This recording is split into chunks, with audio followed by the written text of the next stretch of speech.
Ladies and gentlemen, that's right. We're here live. Homestead, Miami.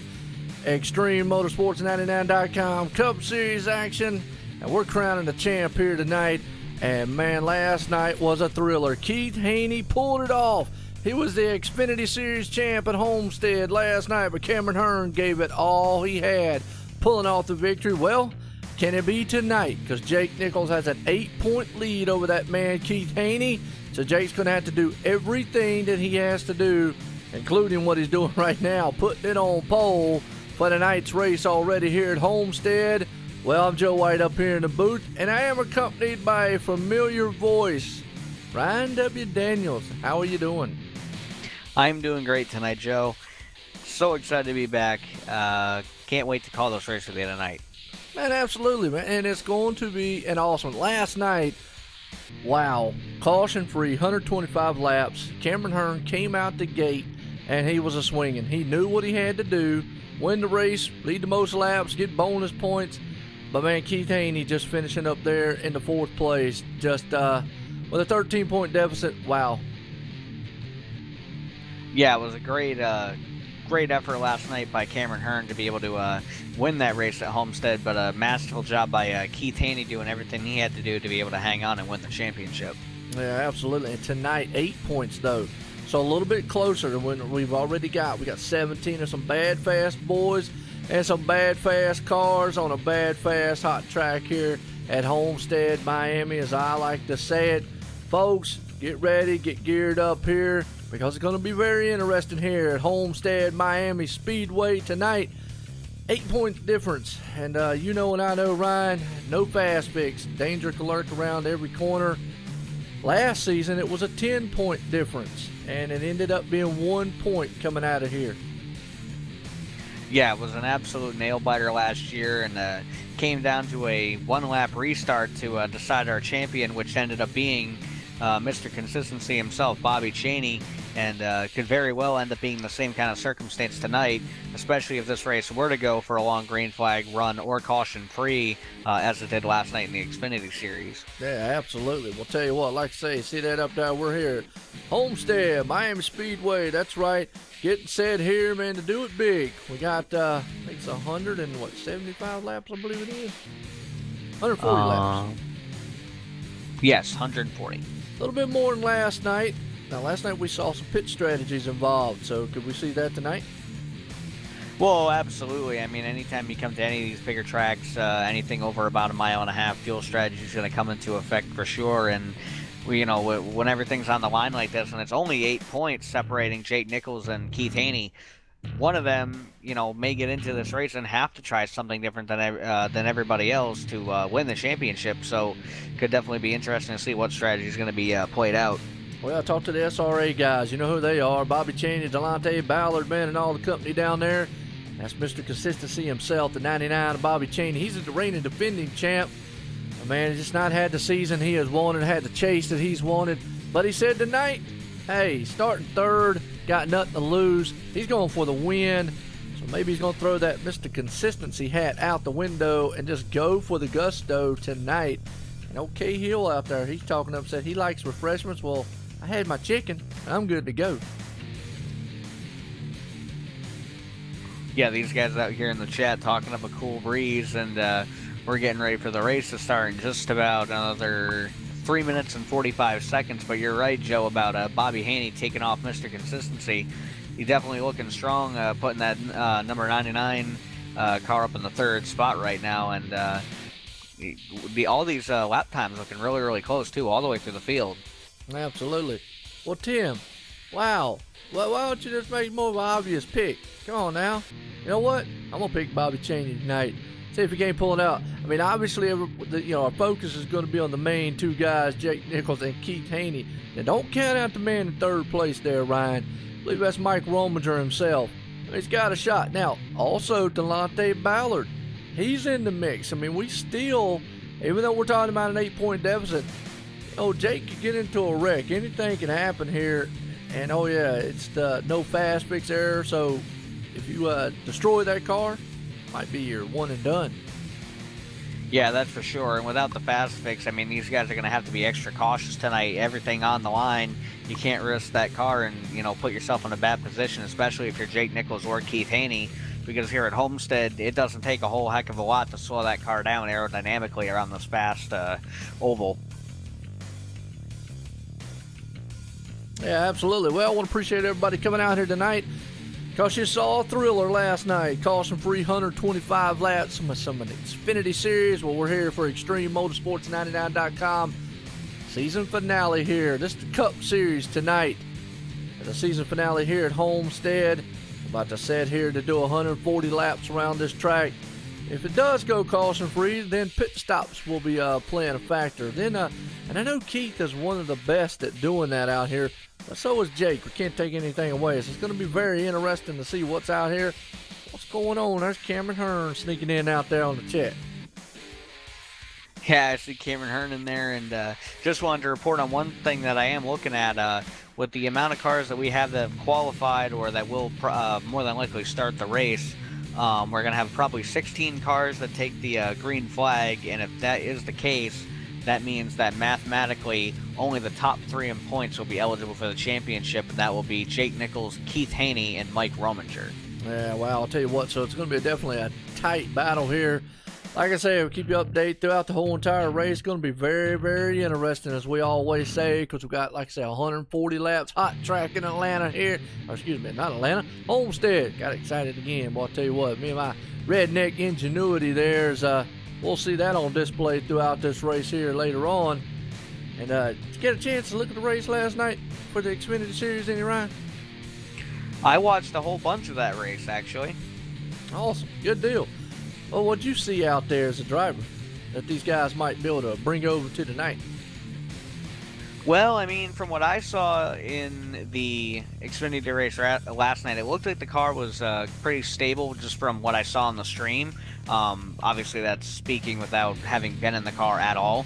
But I did see that a lot of those guys were able to get spread out in single file.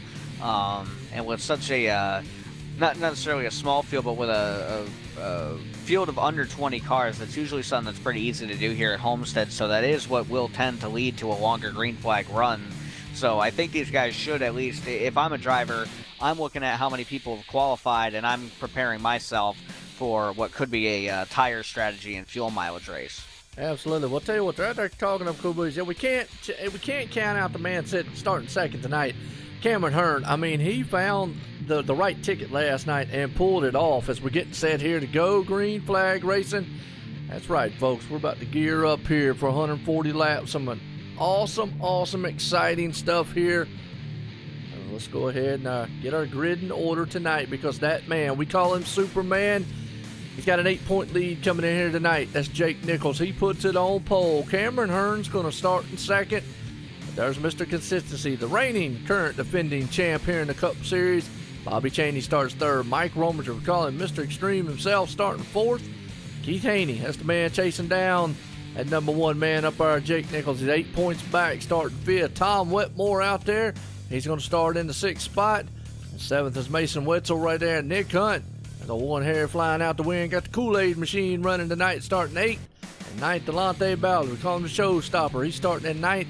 And Ryan Keese rounds out the top 10. As we look to the rest of the field, I always say it, Ryan, star-studded. Because, man, it is definitely a lot of talent packed in this whole thing here tonight. Yeah, this is definitely an action-packed field with a lot of heavy hitters here tonight for sure.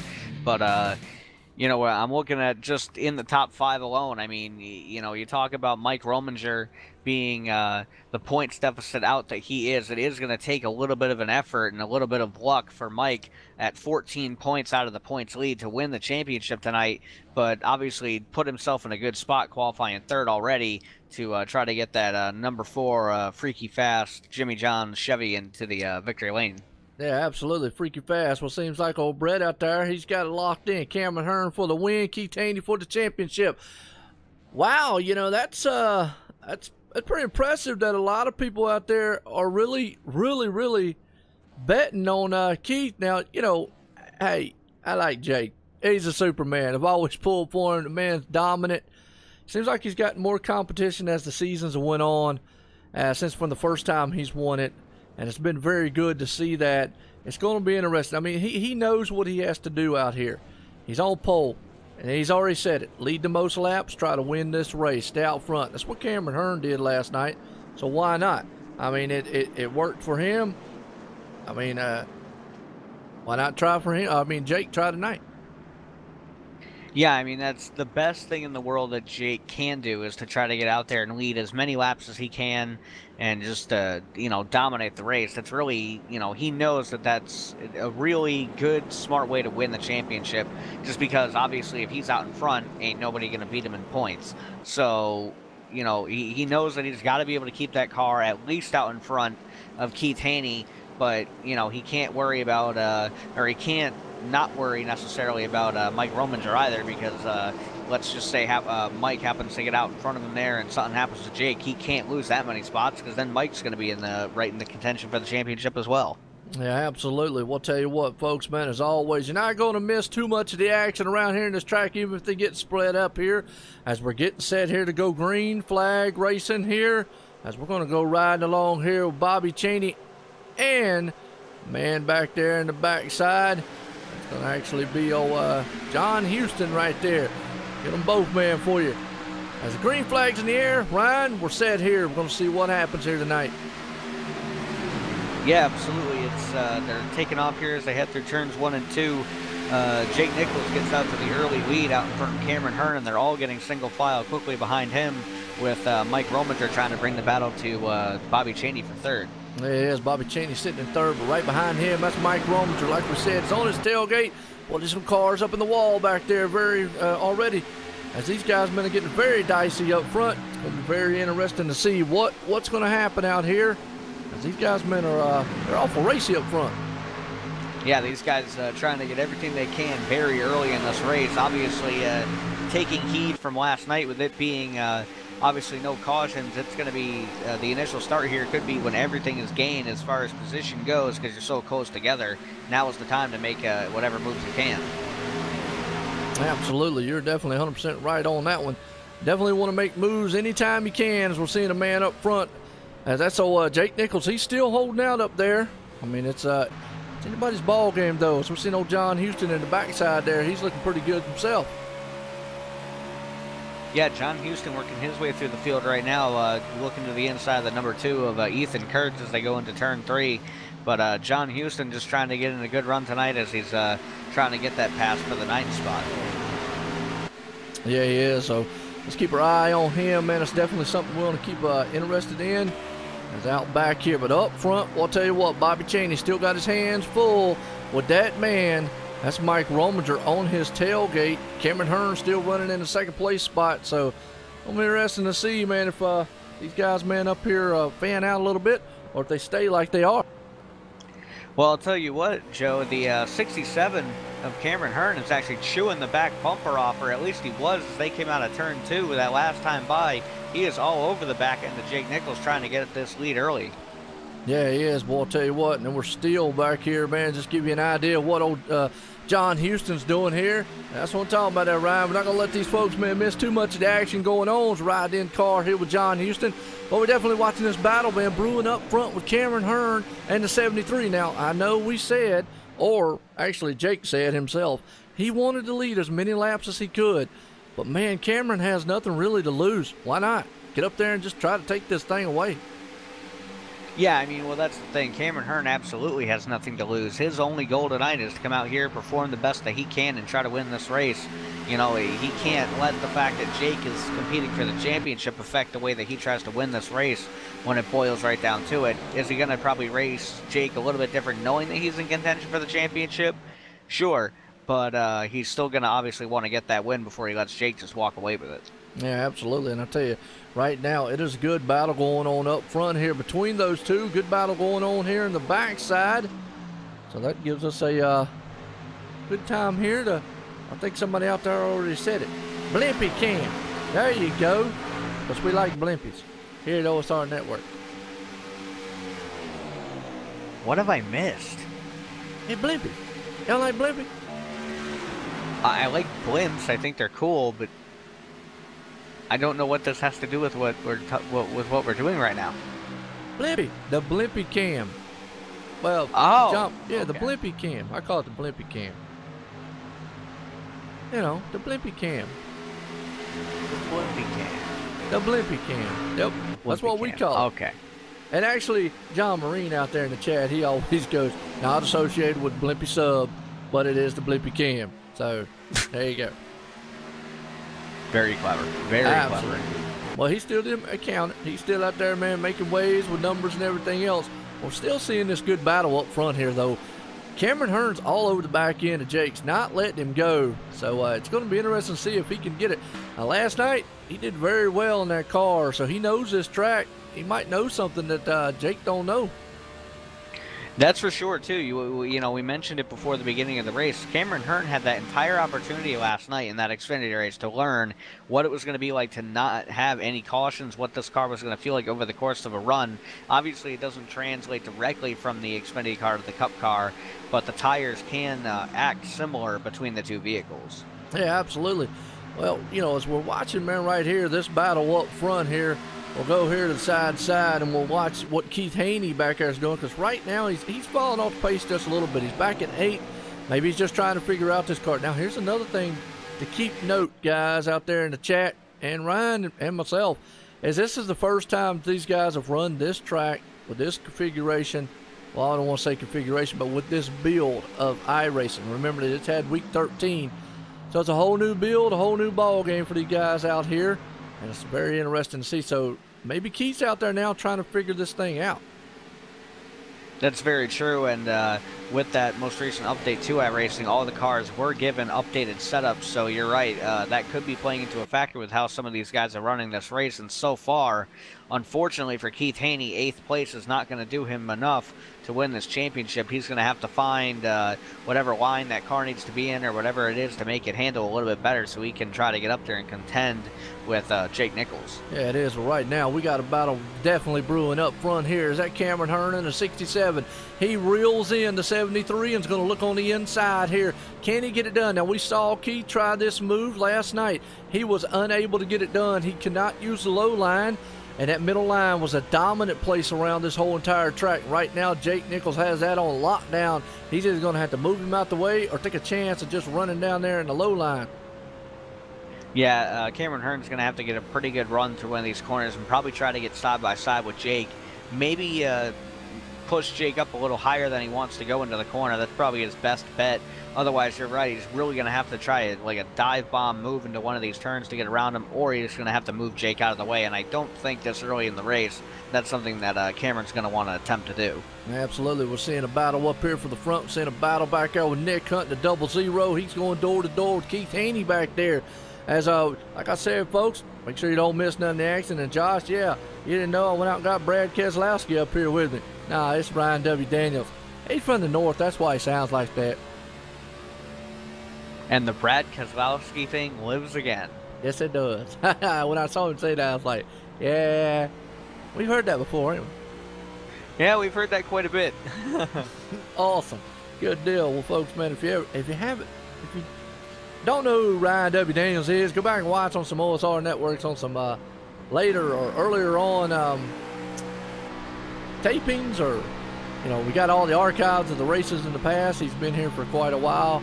Coming here for this season finale here for the Cup Series here at Homestead.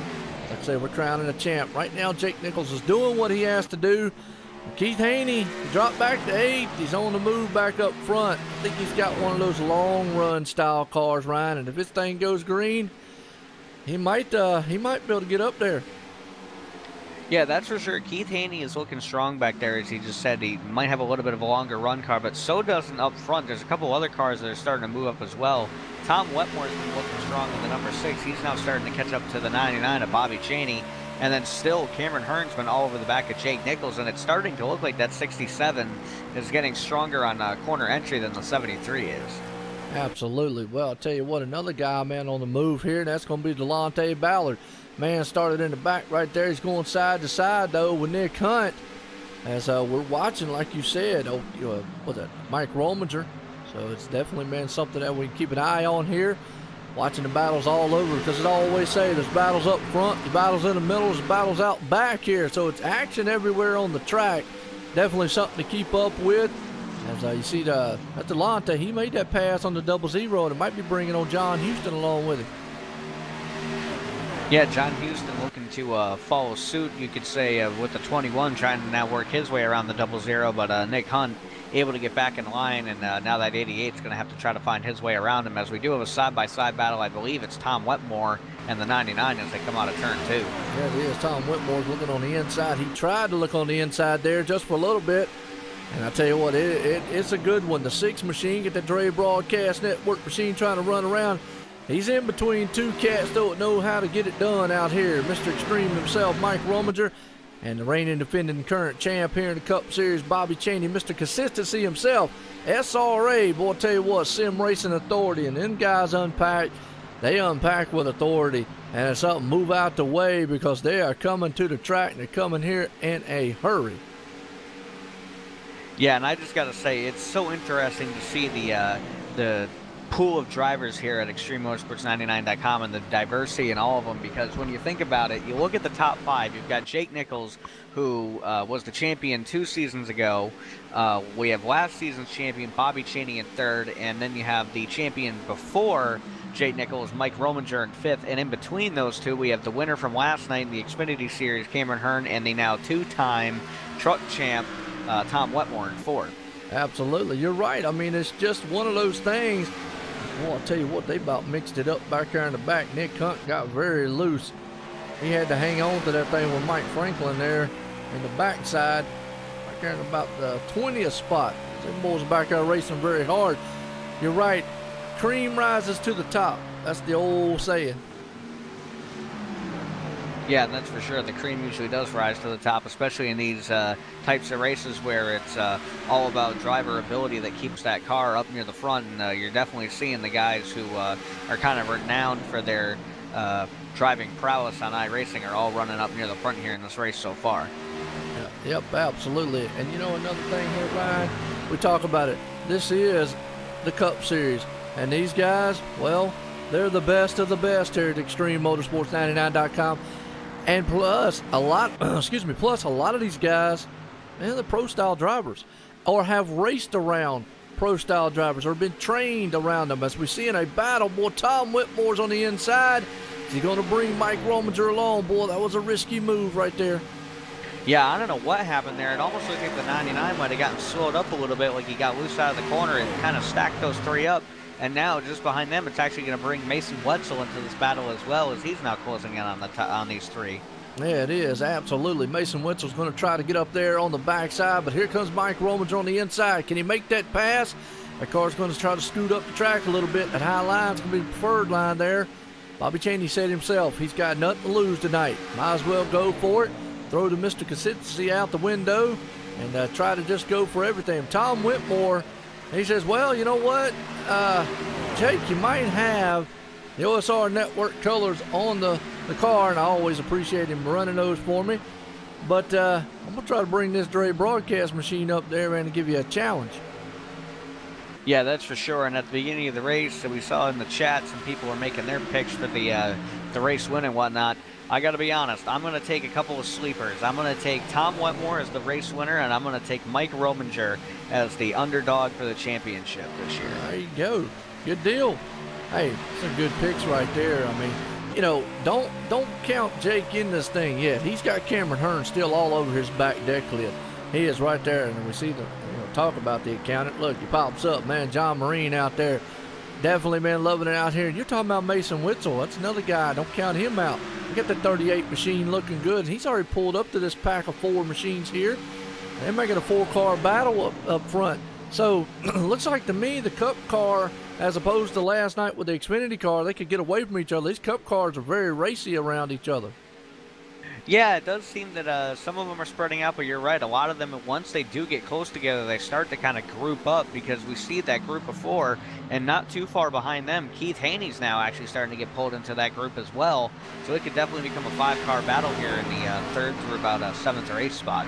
Yeah, absolutely. Boy, I tell you what, right now. And, oh, there's Nancy Whitmore. She poked her head out here. Definitely, I know who she's pulling for. That's Tom Whitmore out there. Well, right now, Tom has moved it up in the 3rd spot, but he's got Mr. Extreme himself bearing down his back deck lid.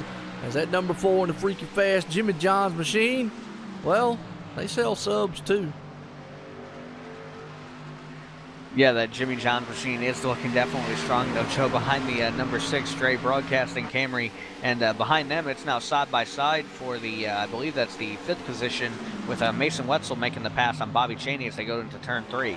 There it is. They'll go door to door as they come out of here. Like I said, there's a lot of action just going on. Looks like we just got little groups happening up front. Well, let's check back in here. Because we definitely, Cameron Hearn, he's lost a little bit of ground, man, to Jake Nichols, about a half second right now. He's still right there in sights, though. And he can definitely still do it. Tom Whitmore's trying to run him down. Right now, the fastest man on the track, well, yeah, you know who that is. That's Jake Nichols. But another one is pretty fast. Mike Franklin, he is turning pretty good laps way back there. Problem is he's back there in 11th spot.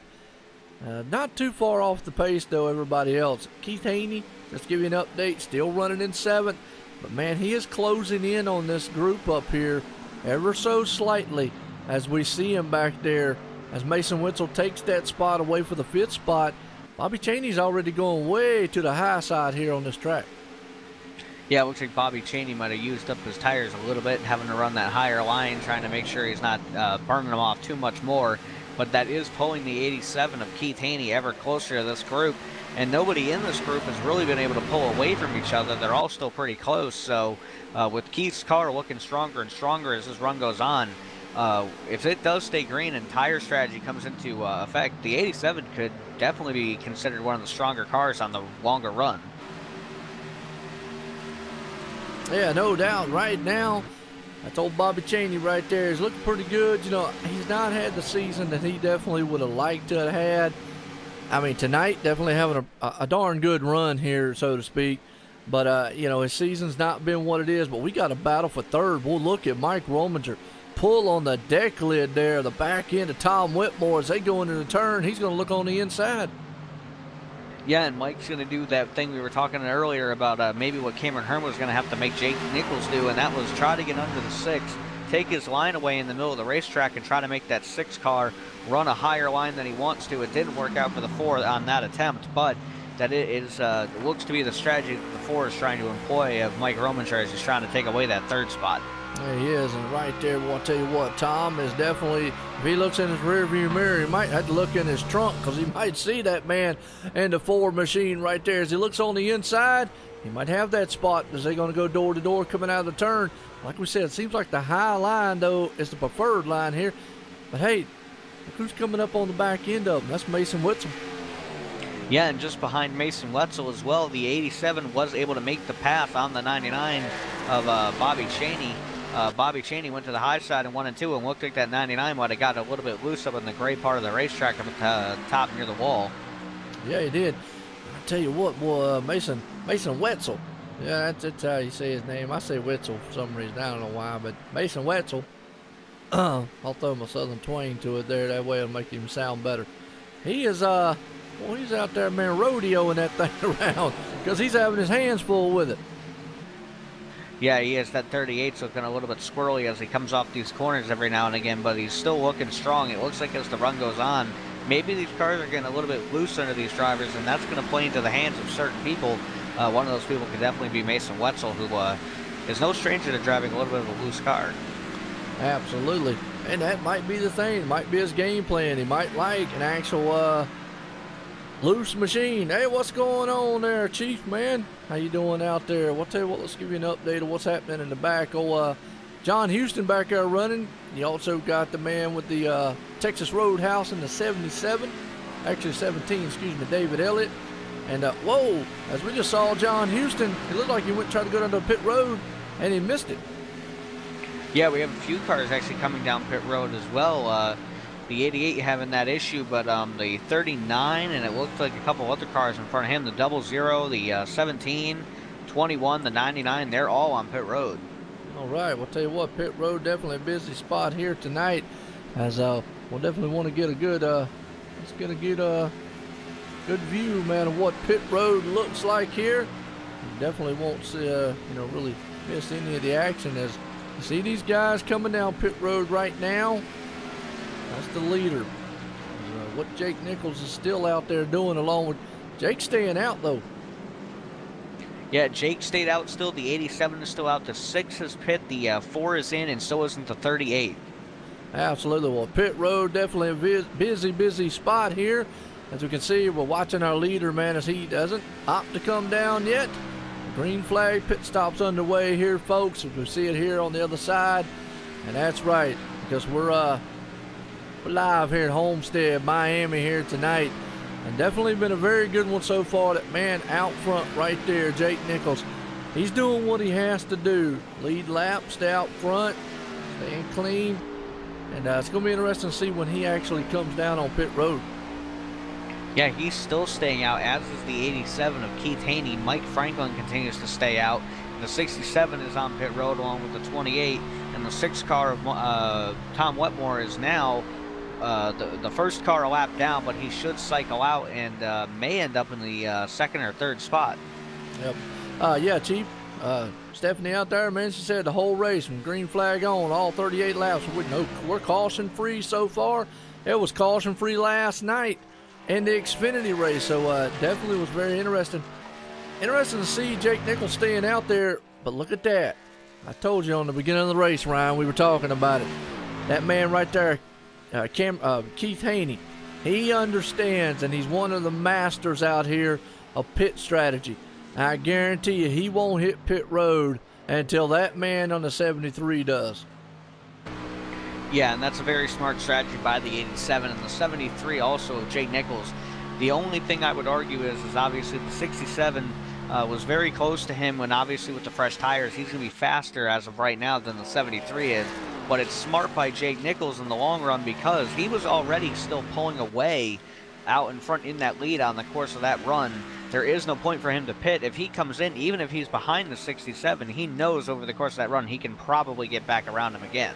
Well, here's the thing, too. We're watching lap times. Guess what? Keith Haney's faster than Jake Nichols right now.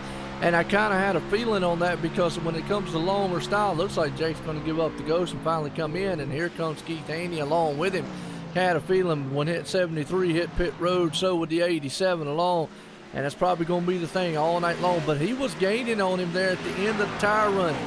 Problem is, Jake's getting so far out there, you know and I know, by getting that far out, he's going to have to do something out of the ordinary to try to get a little bit closer, or, well, knock on wood, hopefully we don't have a caution fly later on. Yeah, that is not going to help some of these guys' strategy, at least not anymore.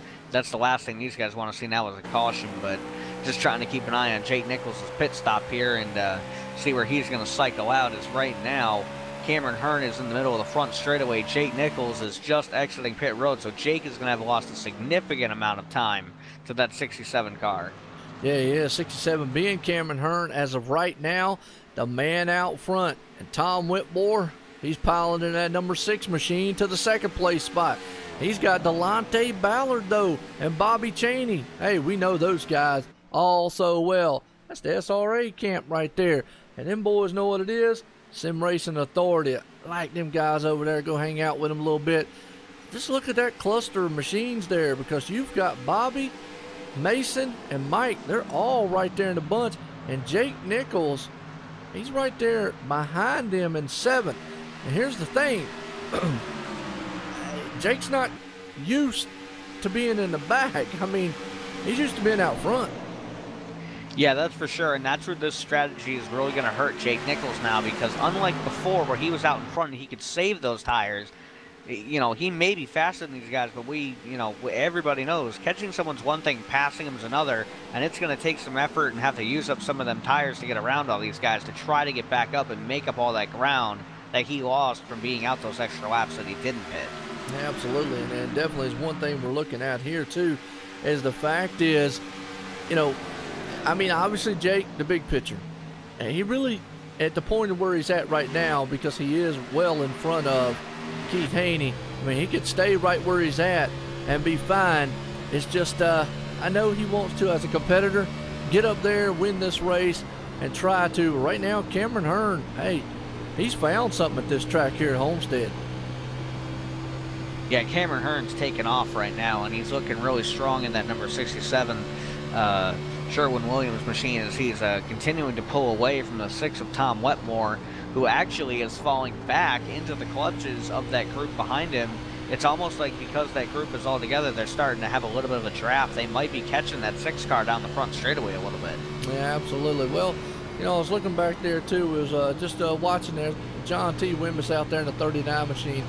Not having the night he would like either, back there in the 15th spot. Definitely still in the lead lap, though. Anything can happen. He could get back up front, get back out there and run this thing. So it's going to be interesting. But, hey, Ryan, let's do something, man, we like doing here at the OSR Network. And that is, let's get our rundown order. We'll get back up here to our main man here, Cameron Hearn, who was out front. He's just blistering pace in that 67 machine tonight. Sherwin-Williams machine is what we call it. He's out front right now, looking good on pole, but right there in second place, great broadcast machine of Tom Whitmore sitting in second. And there he is with the slam machine. Check it out, boy. The boy knows how to, well, he's definitely not slamming any walls. He's definitely slamming on the gas and making that thing go very fast tonight.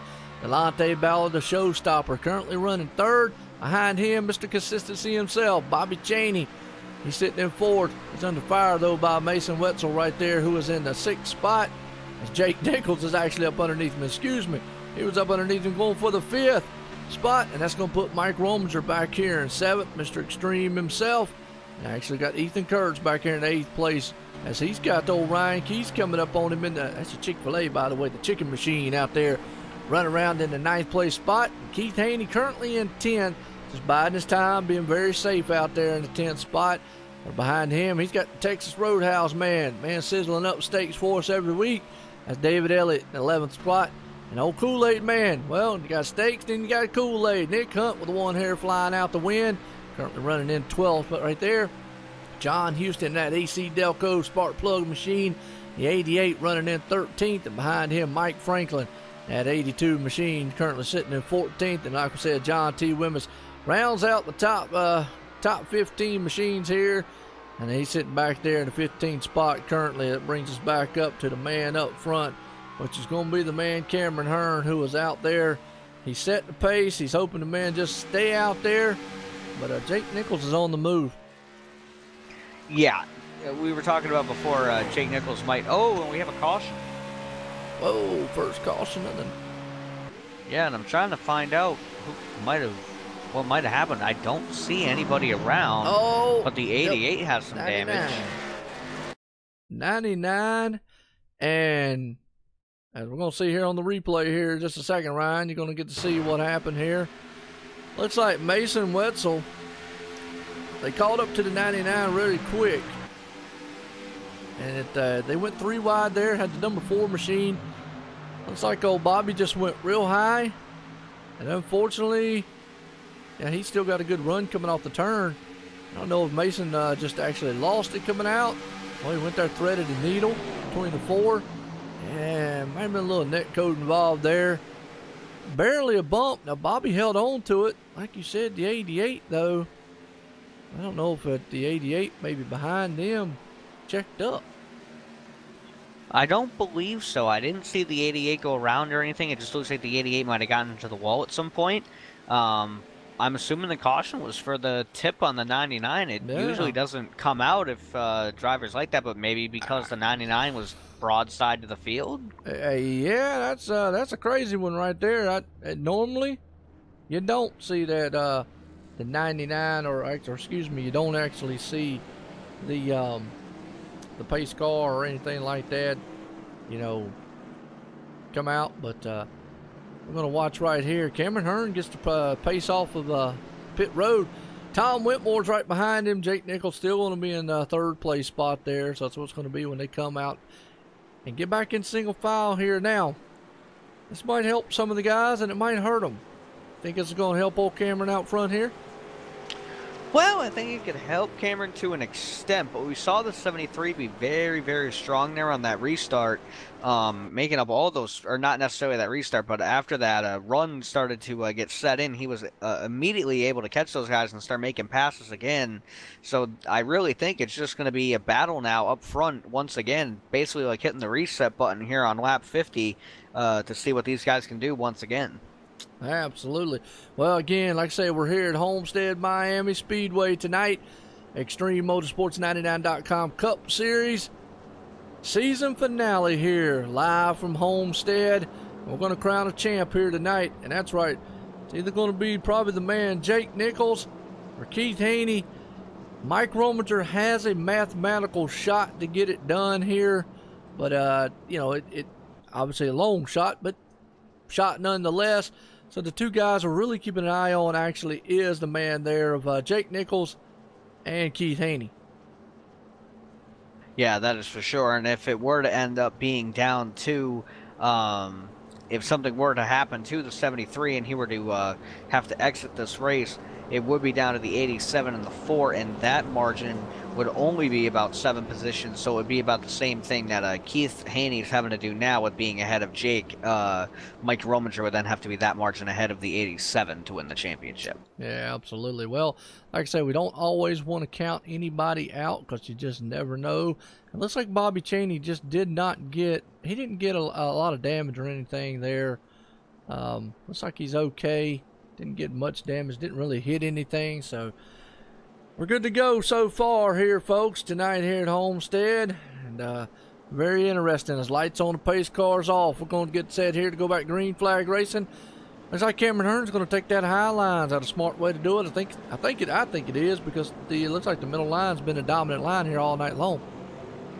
Yeah, and I'm pretty sure with him starting on the front row and where the restart zone kind of is here at Homestead, he's probably, by being on the outside, he'll be able to hold that 67 wide open all the way through 1 and 2. You might be able to do that on the bottom, but with all the momentum you'll have up top from doing it, I think that's pretty smart by Cameron Hearn to put himself in this position. Absolutely. Well, I'll tell you what, we're going to take the green flag here in the in car of Keith Haney in the back, but we're also going to be focusing on Jake Nichols up front. So that's the joys of technology, folks, is Definitely going to get a 2 view here on this restart. So here we go. Pace cars coming in turn 3. Going to let them loose. Going to be lap 54 completed of 140 here tonight. And these boys are going to scream and let these monster machines, is what I call them, let loose as they're going to slam through the gears here. Awesome sight out here right now. As Jake Nichols going to start there in the 3rd place spot.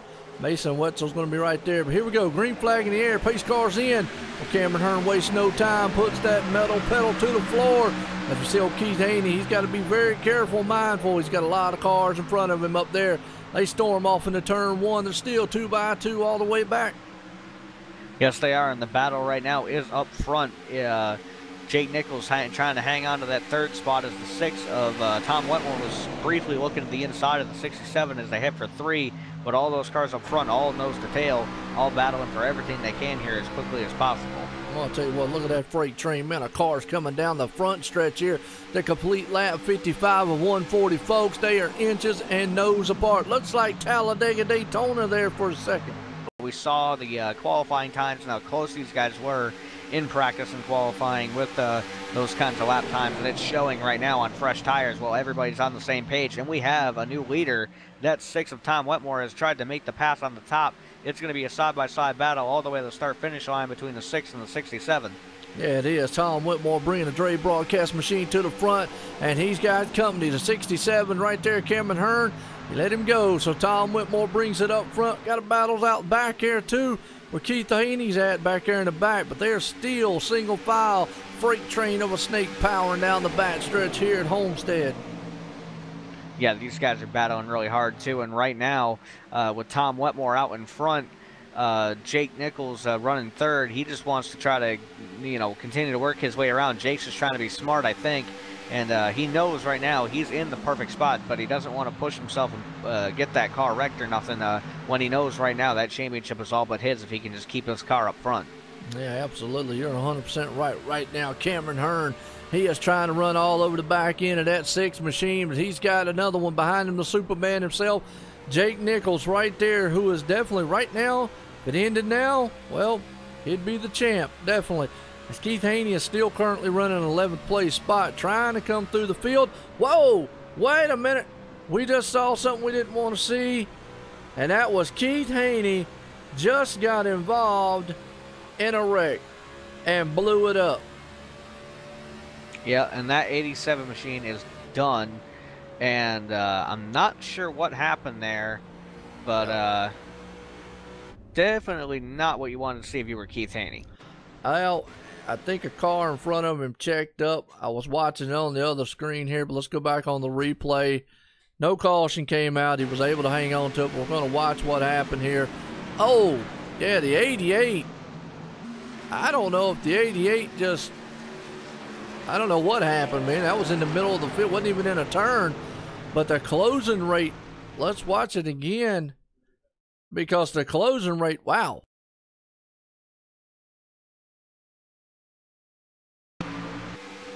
I'm just not going to speculate. Oh, no. Like I say, we'll watch it here again just to see. The 88's right there in the front, and it just almost looks like just something happened mechanical-wise. Just boom. The 88 just all of a sudden started losing or something in the middle of the straightaway, and then Keith Haney nowhere to go. Well, as we said, unfortunately, no fast fix, one and done, and that's pretty much going to do it. Yeah, unfortunately, that's going to end it for Keith Haney. So the battle that remains is going to be between Jake Nichols and Mike Rominger for the championship. But that is a 14-point swing, and right now, with the 2 car also having gotten damage there of Ethan Kurtz in that crash, unless something were to happen to the 73 very soon, it will mathematically eliminate the 4 car if nobody can finish worse than the 13th or 14th spot. Yeah, wow. I hate to see that on Keith's part. Yeah, just like you said, yeah, heartbreaker there, John. Don't know what happened. Don't know what happened on John Houston's part there. Don't know if he had a mechanical issue that caused that. Definitely wasn't slowing up in the middle of turn or anything, but, you know, just unfortunate. Keith, wrong place, wrong time. Wow. Yeah, and again, it's not something you wanted to see if you were that 87 car because, I mean, that, you know, you're battling for a championship and it's just unfortunate circumstances. Yeah, absolutely. Well, that puts Tom Whitmore back up front here. Cameron Hearn in second. Now, if you're Jake Nichols, what goes through your mind? Because, you know, yeah, Mike Rominger mathematically still has a shot here. I do believe he does still have a shot because he came in, what, 13, 14 points behind?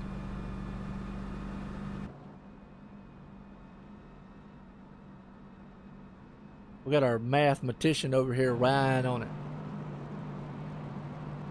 Sorry about that. I was listening into the race chatter for a moment.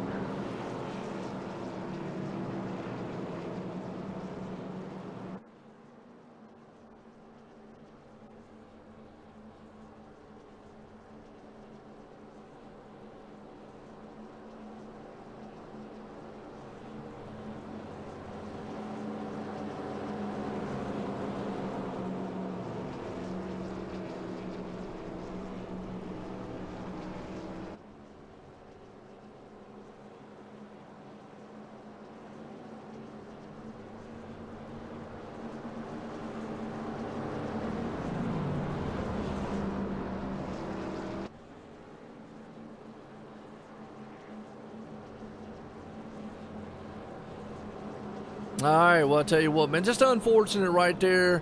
Set of circumstances, man. Hate to see that. Hate to see any guys, man, get involved in any wrecks right there. Wow. So, well, you know, it's been a good one. Run the caution here again, second time tonight. As, you know, unfortunate, our guy was running in second place right there. Keith Haney involved in an incident. Man up front right, though, who has been kind of in charge all night long. Don't count out Tom Whitmore, though. He's right there, man, in the top spot. Cameron Hearn sitting in second. Wow. Yeah, Cameron Hearn. Don't know, Dan. I have to get after the race on that one. I don't have access to the radio, and well, even if I did, sometimes I got it off anyway. So hey, I mean, like I say, we'll find out more after the race and whatnot. Just circumstances right there. I hate seeing it. You know, we know Keith's a good guy, man. He's out here running good. I know Jake's not wanting to come out here and be in the middle of a battle and something like that happen. We definitely wouldn't want to see Jake or Mike or anybody out here being involved in a wreck like that. So, some circumstances. Here we go. Back green flag racing. Pace cars in, Ryan. Well, green flag's in. Look at Tom Whitmore. He wastes no time hammering through those gears and taking off. No, he didn't. That 6 car took off like a cannon, or took off like a cannonball, I'm sorry. And just looking good out in front right now as that 6 car is just trying to get as far away from these guys behind him as quick as he can. And we look on the bottom of the racetrack at 00 of Nick Hunt now coming out of the pit road, rejoining the field. Yeah, absolutely, man. The guys right now out front here looking very good. And I tell you, Tom Whitmore might be the underdog, so to speak, out here. Yeah, that's for sure. I mean, I picked him to win the race, and reason behind that, obviously, I mean, I raced with Tom Whitmore. I've raced with a lot of these guys out here when I was racing over here at Extreme before, and you know, I'm loyal to the truck guys. That's where I was at my best, was in the truck, so I'm going to go with the truck pick still with Tom Whitmore, and he's proven me right so far, being able to keep that number 6 Dre Broadcasting Toyota out in the front. Yeah, he is, and right now he's definitely looking out front, looking very good. He's got Cameron Hearn right there all over his back deck lid. Well, let's go back here and see what little Bobby Chaney's back here will ride out his front side. Look what he's doing right fast. Yeah, he's looking strong back there as well as all these cars still stuck single file. I'm thinking these guys are wanting to get side by side, but I'm just, with all these, with the cautions that we've just had, a couple of them back to back, you know, caution, pre-cautions type situations there, these guys looking like they're all just trying to save their equipment. Yeah, absolutely. Well, I'll tell you what, you know, you talk about cautions, breed cautions. Every time these guys get up here, they are definitely side by side and very close to each other. And we're riding along here on the one side with old Bobby Chaney looking out his front windshield. He's got a good view of the battle going on up here. But we also got, man, on the other side there, Cameron Hearn, who is closing in on the back deck lid there of our leader. And he's got Jake Nichols all over the back end of him also. Yeah, and I want to give a call real quick, too, to John T. Wimbish there in the number 39 autosbynelson.com Toyota Camry. He's started 13th. We saw him earlier. He was kind of running at the back. He looked like he was a little bit off the pace. But since then, he's been able to bring that 39 Camry up into the 7th spot, and he's actually starting to catch that front group of cars just a little bit, Joe. Yeah, it is. Well, I'll tell you what, let's get a good little view of him over there right now. So we'll take a split shot here so that way you don't miss that action, because there's still nose to tail up front. But we'll focus on that man in the 39 machine of John T. Wimbish himself. Looking good in that Camry Toyota, and powering that thing around so far. Yeah, he's been looking strong, started 13th, and he's up to the 7th spot. And right now, that does make him the biggest mover of the race, aside from Delonte Ballard, who started 9th, and he is running 4th. But we have a battle for the lead right now. That 67 is all over the bumper of the 6 of Tom Wetmore. Yes, he is, all over the back deck lid. That 67 trying really hard, man, to see what he can do as he pulls up on the back deck lid of him at the 73. Now, like I say, Jake Nichols, he understands what's involved.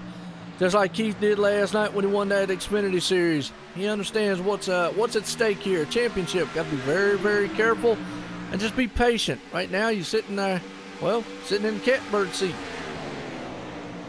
Yeah, pretty much. And it's like we said, you know, knowing that the 87 is no longer in contention in the championship, that puts Jake Nichols in an even bigger and more comfortable gap back to the next closest competitor in that title hunt, and that is the 4-car of Mike Rominger. And Mike would have to finish 14 or 15 spots ahead of the 73, and unfortunately with the accidents we've seen tonight, that's just not going to happen. So for all intents and purposes, Jake Nichols has become the champion for this season. Yeah, I mean, we always don't want to, you know, we don't want to ever say definitively, you know, give it to a guy, but you know, coming in, we knew the point situation. Even last season with Bobby Chaney, I mean, you've got to look. I mean, that was a close one, a 1-point deficit coming out of here at Homestead. It was 10 points going in. It's just one of those things, and it's just a bad circumstance. We knew that if something bad happened to either one of them guys, Jake or Keith, it almost was kind of a given to give one of them. Yeah, that's for sure, and it is. It's unfortunate, and, you know, I'm certainly not saying yet either that Jake is going to win the championship. But, you know, you never know. Something could happen with the 73, and he could, you know, get to a certain incident level in this race somehow and, you know, get disqualified or anything like that. It could still happen in the 73. We have a long way to go. We're just past halfway here at lap 72, so we're burning through this race pretty quick, but at the same time, there's still a lot left to be decided. Absolutely, halfway through this one right now. Definitely looking good so far. Well, out front, though, you got Tom Whitmore. You know, we haven't seen Tom out front since when? Way back in Indy? I'm not entirely sure. I mean, I know he ran up front in Indy. And, well, I'm talking about, yeah, up front. That's what I meant, yeah. Most of the times, I've seen him run a couple other races since then, but he's had some bad luck here and there. I'm talking about maybe running up front, you know, I mean, as far as looking good like he is tonight. How's that? Because remember, earlier on, Ryan, it was Tom Whitmore that had a shot to make history, and that history being winning 3 races in the same thing. Yeah, absolutely. Yeah, you know, Tom Whitmore trying to pull the Kyle Busch sweep, I guess you could say, a few months back, trying to sweep 3 nights in a row. With the truck Xfinity and then the Cup. Came up a little bit short in the Cup car that night, I believe, after, I can't remember if he was involved in an accident or something happened, but I do remember that he did come up a little bit short, unfortunately, but still tonight looking to rebound. Did win the truck championship earlier this week, did Tom Wetmore, so you know it would mean a lot to him to be able to come out of here with his first Extreme Cup Series win here at Homestead. No, absolutely. Well, yeah, that's right, because we got the truck champ out there. Running around here, our Xfinity Series champ. Unfortunately, like I say, just getting, you know, tied up in an incident earlier on. You know, Jake Nichols right now, he's trying to seal the deal on being the Cup champ. So it's interesting to see, like you said, boy, it's just those top, I'm gonna say all the way back top 6, 7, heck, the whole top 10. I mean, it's really the whole field. But Ryan just can't take anything away. I sit there and I try to pinpoint one person or a couple. I can't. All the drivers here, man, it's just awesome.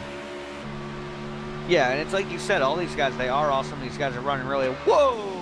That was close to 6. Had to make an evasive move right there. I don't think he was ready. The 28 looks like at the last moment he decided to change his lane, and the 6 almost got into the back of him. But what I was going to say before that small little blip of an incident there was we talked earlier about all the diversity in the top 5. Just now, still up in the top 3, you've got the Truck Series champion out in front, the guy who won the Xfinity Series last night, and the possible Cup champion in third. So the top 3 divisions, all 3 being represented by 3 of their top drivers. Yeah, absolutely. And just you know, it's a good race so far. I mean, watching Delonte Ballard, that's another one right there. Now, if I'm not mistaken, though, he's in a close battle, actually, with Mike Rominger there for the 3rd place. Yes, he is. The 21 could leapfrog the number 4 in the point standings and take over that 3rd or 2nd position now in points. With the 87 being out of the race, the number 4 would move into 3rd in points right now, and it would actually be a tie for 2nd still in points because it's a 4-point deficit between the 4 and the 21, and they are 4 positions spread on the track right now. Absolutely, and that's right. You got Delonte Ballard currently running in 4th. You got Mike Rominger running in 7th. Mason Wetzel right there in 5th. Bobby Chaney sitting in 6th so far. And up front, you still got those 3 cars nose to tail. Tom Whitmore, Cameron Hearn, Jake Nichols. Right there, though, you're seeing Mike Rominger. He's looking on the inside there. Well, he went around a lap car. That'd be the number 28 of, was it Ryan Keese? Yep. Yes, sir. The 28 of Ryan Keese, and I believe the 38 of Mason Wetzel is hitting pit road. And I'm looking up front right now. They're side by side for 2nd between the 73 and the 67. But the number 6 machine of Tom Wetmore is looking really loose on the exit of turn 2. I'll tell you what, we saw that earlier on with Mason. He was out there, man, making that thing look like a rodeo, going sideways, drifting it a little bit. Thought he was on a dirt track there for a little while. As I got a feeling these cars are a lot more slicker than what it was last night. Yeah, it definitely appears to be that way. But with the track conditions right now, I mean, it's a partly cloudy track condition, but the temperature is 78 degrees, but the track temperature is 104 degrees. So these guys are definitely sliding a lot coming out of these corners. Wow. Yeah, that's bad. That's hot. Yeah, that's a little bit warm out on that racetrack right now. Yeah, it is. Wow. Well, good battle still going on up front here, Ryan. I mean, these 3 guys have not unlocked from each other. Wow, they're still up there, man, just tight, right there, nose to tail one another. And they're just not. Nobody's been able to get away from each other. Yeah, these 3 have just really right now, at least on this stint, have really shown to be the class of the field, at least on this run. They've just been strung together. Nobody's really been able to quite catch them yet. The 21 of Delonte Ballard right now is showing to be the best to do so, as he is closing in on these 3. But these 3 have spread themselves away from everybody else, but have not spread themselves away from each other at all since the last restart. Yeah, absolutely. Definitely watching these guys out front here, man, do what they do here, and it's a good thing. I mean, I enjoy this racing that they've been able to put on right now. The top 3 guys here still nose to tail, and I'm gonna say that's Ethan out there in the chat talking about what do you mean you got cleaned up, got in nicer clothes? Whoa, he's running around in your PJs?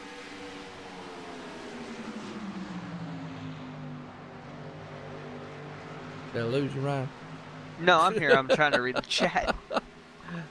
Well, yeah, he said he wanted to jump up here because he got in some new clothes. Oh, I hear you. Oh, I see what he's saying. He's pulling the Michael Waltrip. He would like to join us up in the booth as he has removed his driver suit and is now up in his regular Fox broadcasting suit, or in this case, OSR Network broadcasting suit. Oh, yeah, I hear you. All right, well, tell you what, I could let y'all 2 men chit-chat for a while. I'll mash some buttons. And we have a caution. Perfect timing. Absolutely. Well, Ethan Kurtz is Joe White in the booth. You got a copy? Yes, sir, I do. Well, I'll tell you what. Under caution here. It's a perfect timing to come out. As hang on 1 second here. Let's watch what happened here real quick on this caution, and I'll let y'all two, man, because it looks like it involved John T. Wimbish. Unfortunately, the 39 machine out here. Let's see what he does so far as he's running down. Mason Witzel's coming up behind him there. 39 machine. I'm watching a replay here so everybody will be able to get a shot and see what's going on. He goes back a little bit far. So he's coming out of turn. Mason gets a good run, coming up underneath. Oh, he just lost it coming off the turn. Boy, I tell you what, good timing by Mason right there. Got by him. Hey, he lost it going off the turn, and it bounced off the wall. Just one of those, like we were talking about a minute ago, Ryan. Car's awful loose out there. Yeah, that car, all these cars were looking a little bit squirrely, and right now the only car that appears to be staying out is going to be the 38 of Mason Wetzel, who had just pit, and I believe the 28 stayed out as well, but that would be for a wave around. Yep, absolutely. Well, Ethan, what do you think about this race so far? It's been a handful, that's for sure. A lot of everything, a couple wrecks, sadly, which included me, and I think pretty much into my season to this point. It was a fun one to race, and while it lasted, it seems like there's been a good battle for the lead so far. Oh, absolutely. Definitely a good battle up front, man. I mean, the three guys up there, Cameron Hearn, Tom Whitmore, Jake Nichols, Delonte Ballard. I mean, got a lot of those guys there. It looks like Tom wins the race off pit road along with Cameron and Jake coming behind him. So they've been able to close the gap. And it's been an interesting one, to say the least. It's, a few cautions here tonight. It looked good out there. Had a long green flag run, lap 87 to 140. Still anybody's ball game here. I mean, Jake's not out of the water yet. He could actually get into some, wreck or damage or something.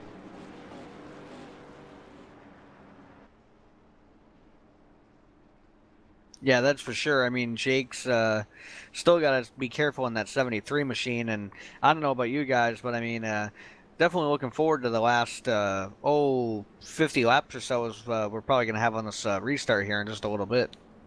Yep, absolutely. And we still got that tight battle going on for third place here in the points that we got to look at, be mindful of, because that's between Delonte Ballard and Mike Rominger. And right now, those two guys are only one position separating them. And you were saying earlier, Ryan, that there's how many points? It's a 4-point spread between Mike Rominger and Delonte Ballard. Delonte Ballard is 4 points behind Mike Rominger.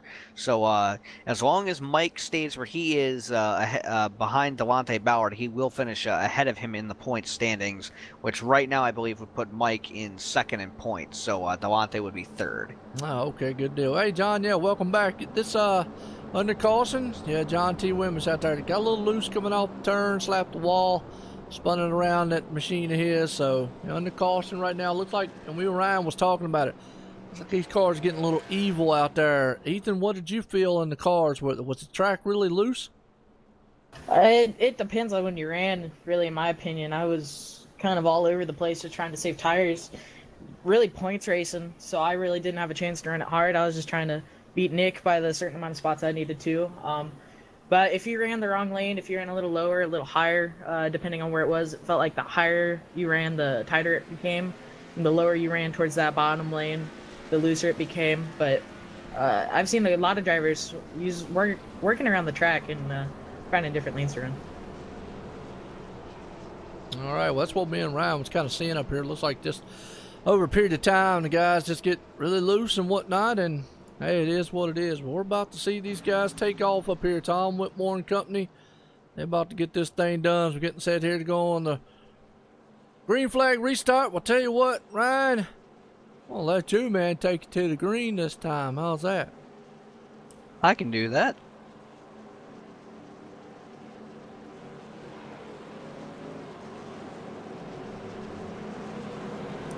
All right, everybody, these guys are rolling into turn 3 and 4 here, getting ready for the restart.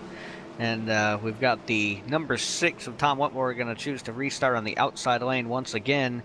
To the inside will be the 67 of Cameron Hearn, followed by Jake Nichols in 3rd and Delonte Ballard in the 4th position.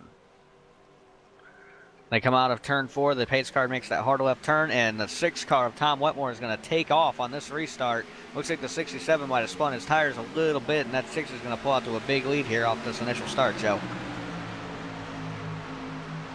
Absolutely, he did. Took off to the start right there, and he got a good jump going on. Ethan, on the restart there, did you see anything that that you'd do a little different than any of the other guys just did? I didn't watch very closely, if I'm honest. I'm now. kind of surprised what I'm kind of surprised Whitmore took that high lane there. The lower lane has been running more. He got that arc into the corner that really helped him drive off, but it seemed pretty clean throughout the field. Yeah, right now it is. And you're talking about the high lane. What I've noticed here, and I actually noticed it last night, was kind of the middle groove, not the bottom. Not the high, but kind of right there in the middle has been the dominant place where most of these cars have been stayed planted all race long. Is that what you were feeling out there? Yeah, I felt like that was definitely the way throughout practice and throughout last night's race. That was definitely the way to save the tire and the way to go. And Jake's been very loyal to that strategy for the past 2 weeks, ever since we started unloading here at Homestead. But like I said, a lot of people, especially Delonte, later in the first run, started to use that high lane and still managed to save the tire pretty well. Yeah, absolutely. What are you talking about being loyal to it? Him and a lot of the other drivers. You see Tom, Cameron, Delonte Ballard, who is actually on the back deck lid there to 73. He understands he's in a battle for that third spot here for the title. And it could be anybody's ball game, because up front, Tom Whitmore's looking to try to take this thing. And hey, guess what?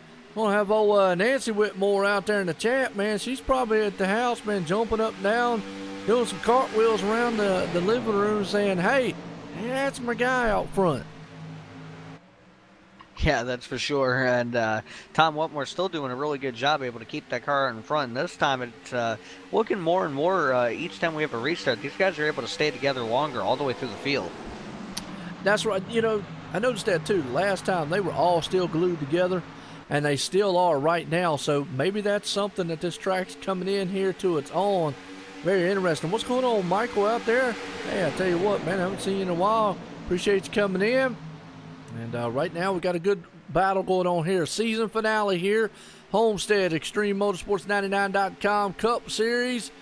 That's right, the season one here. Season premiere, so to speak. We're crowning the champ here tonight at Homestead. Right now we got old Mike Rominger on one side, and we're watching this great battle going on up front. Yeah, it's been a really good up here out in front, and these guys doing a heck of a job here as they all continue to race for position. As basically now, we kind of made it to where the race win is what matters most at this point, unless you're Jake Nichols and you're just trying to make it to all your way to the championship. Absolutely. Well, Nancy just said she's out there holding her breath. Well, I hope not. Yeah, don't hold it too long. Turn blue.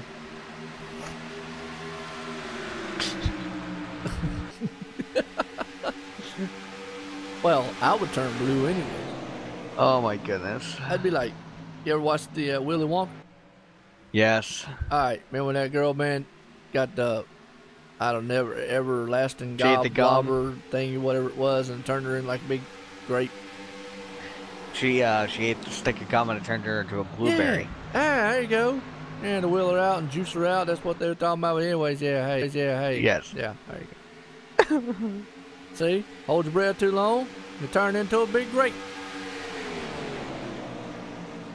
That's a lesson in life, folks. If you hold your breath too long, you'll turn into a grape.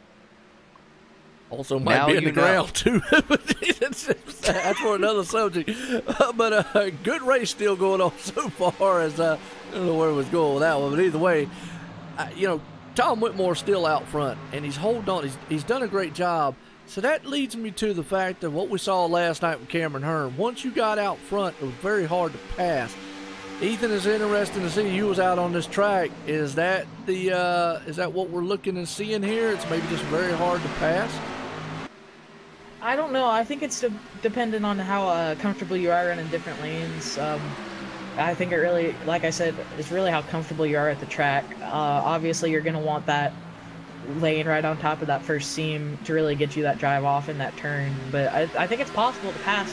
I don't think they're really trying to right now because they're all benefiting from where they are after the race finished right now. Yeah, absolutely, and you're right. Obviously, the main guy we're looking at is benefiting. Really would be Jake Nichols sitting in the third spot right now. Definitely would benefit. And Nancy says she's usually hanging on to the fence. Well, she's hanging on the fence, holding her breath. That's awesome. Right now, Tom Whitmore's hanging on to the lead, and he's doing a very, very good job of it because he's got a 2/10 lead over that man Cameron Hearn right there, who's got Jake Nichols all over his back deck lid. As they probably going to battle it out here soon, but that 6 machine up front, he's doing what he has to do. He's going to try to win this thing.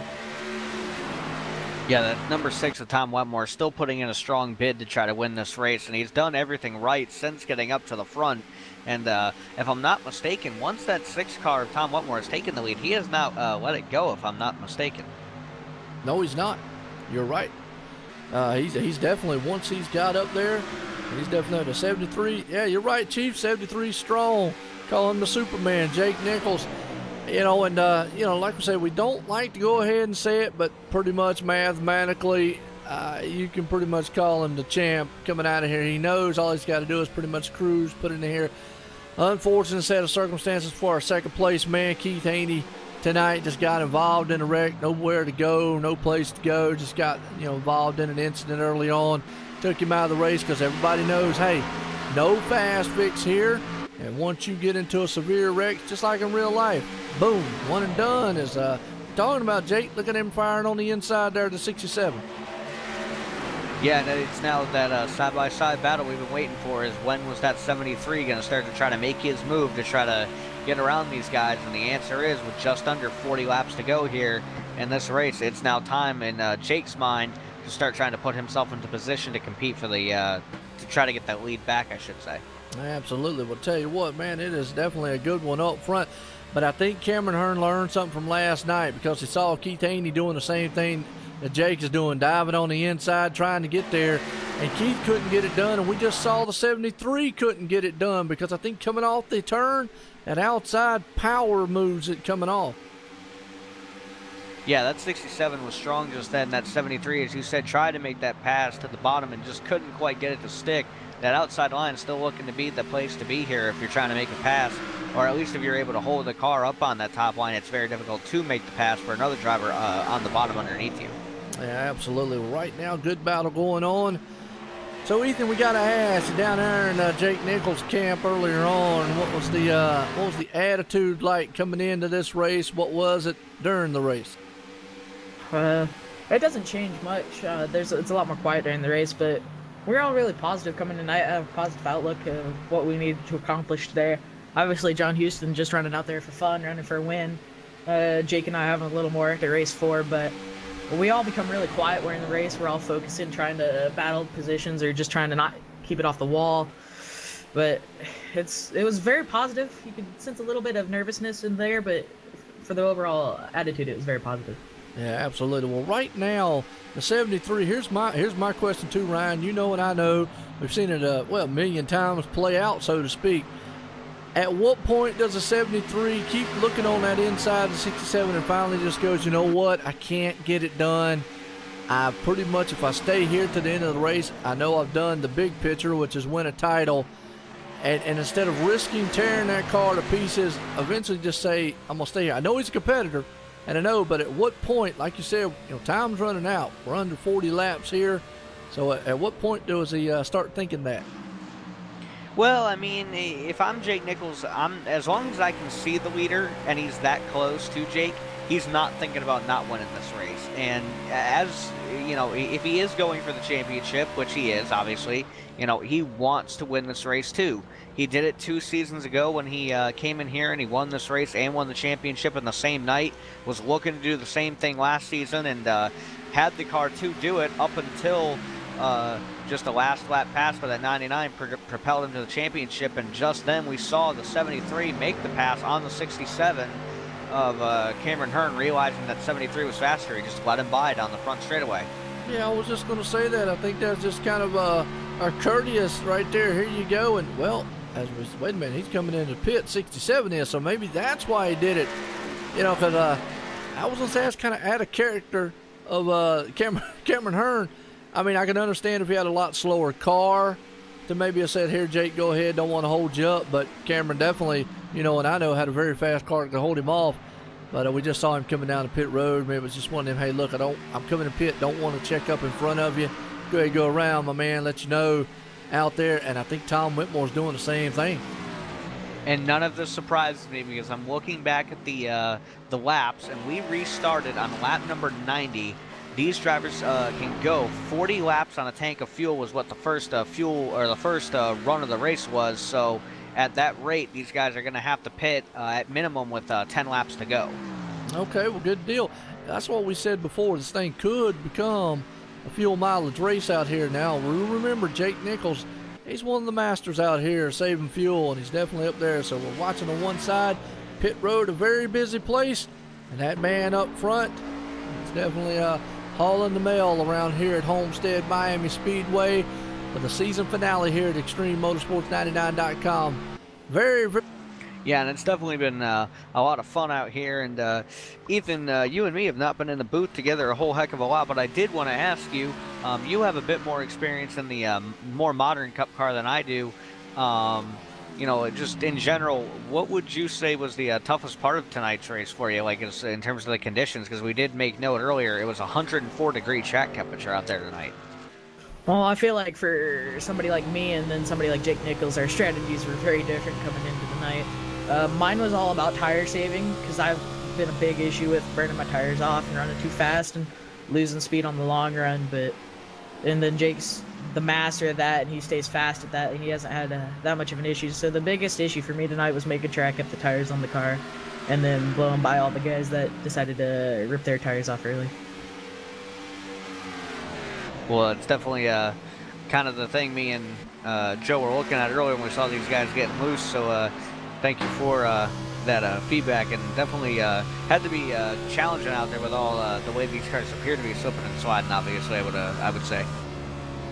I felt like the hardest part, yeah, that was hard. The hardest part was for me was letting the people go and thinking I'll get them back later.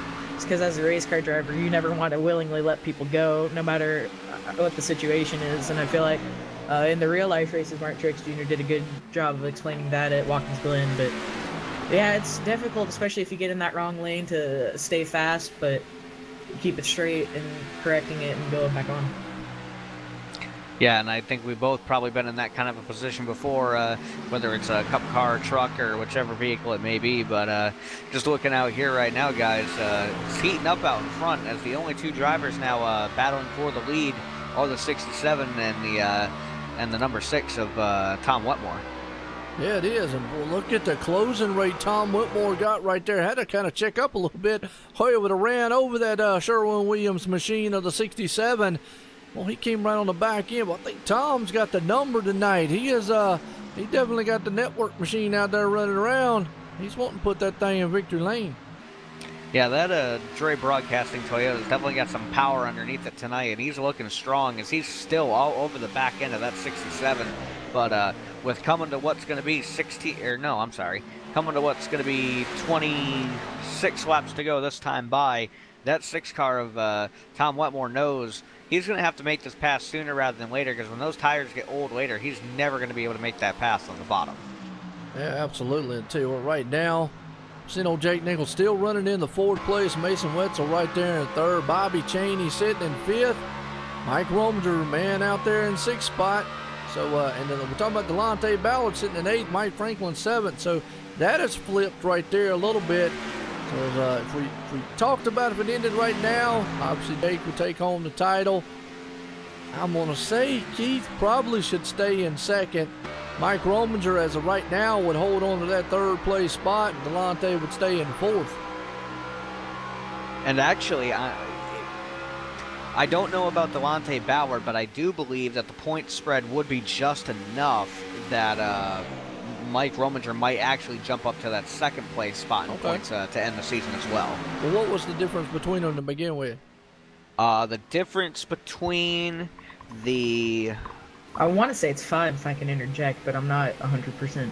Yeah, it's 14 minus 8, so it's... If it's 5, 6. Then as of right now, he definitely would, because Yeah, obviously incident points, which I don't think that incident would have got him over 6. Obviously, you know, knowing how the penalty system works here. And Keith, obviously, I don't think he led a lap tonight. But as of right now, position-wise, he's definitely well over 5. No, Yeah, sorry. now if my math, excuse me, now if my math is correct, Mike Brominger would jump up to 2nd, and Keith, as of right now, if Delonte gets by Mike Franklin, Keith and Delonte would be tied for 3rd in points. I got you. We got old Don Kenner down there in the waiting room. Let's bring him up.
All right, folks, we'll tell you what, here we go. Battle for the lead here. We're back.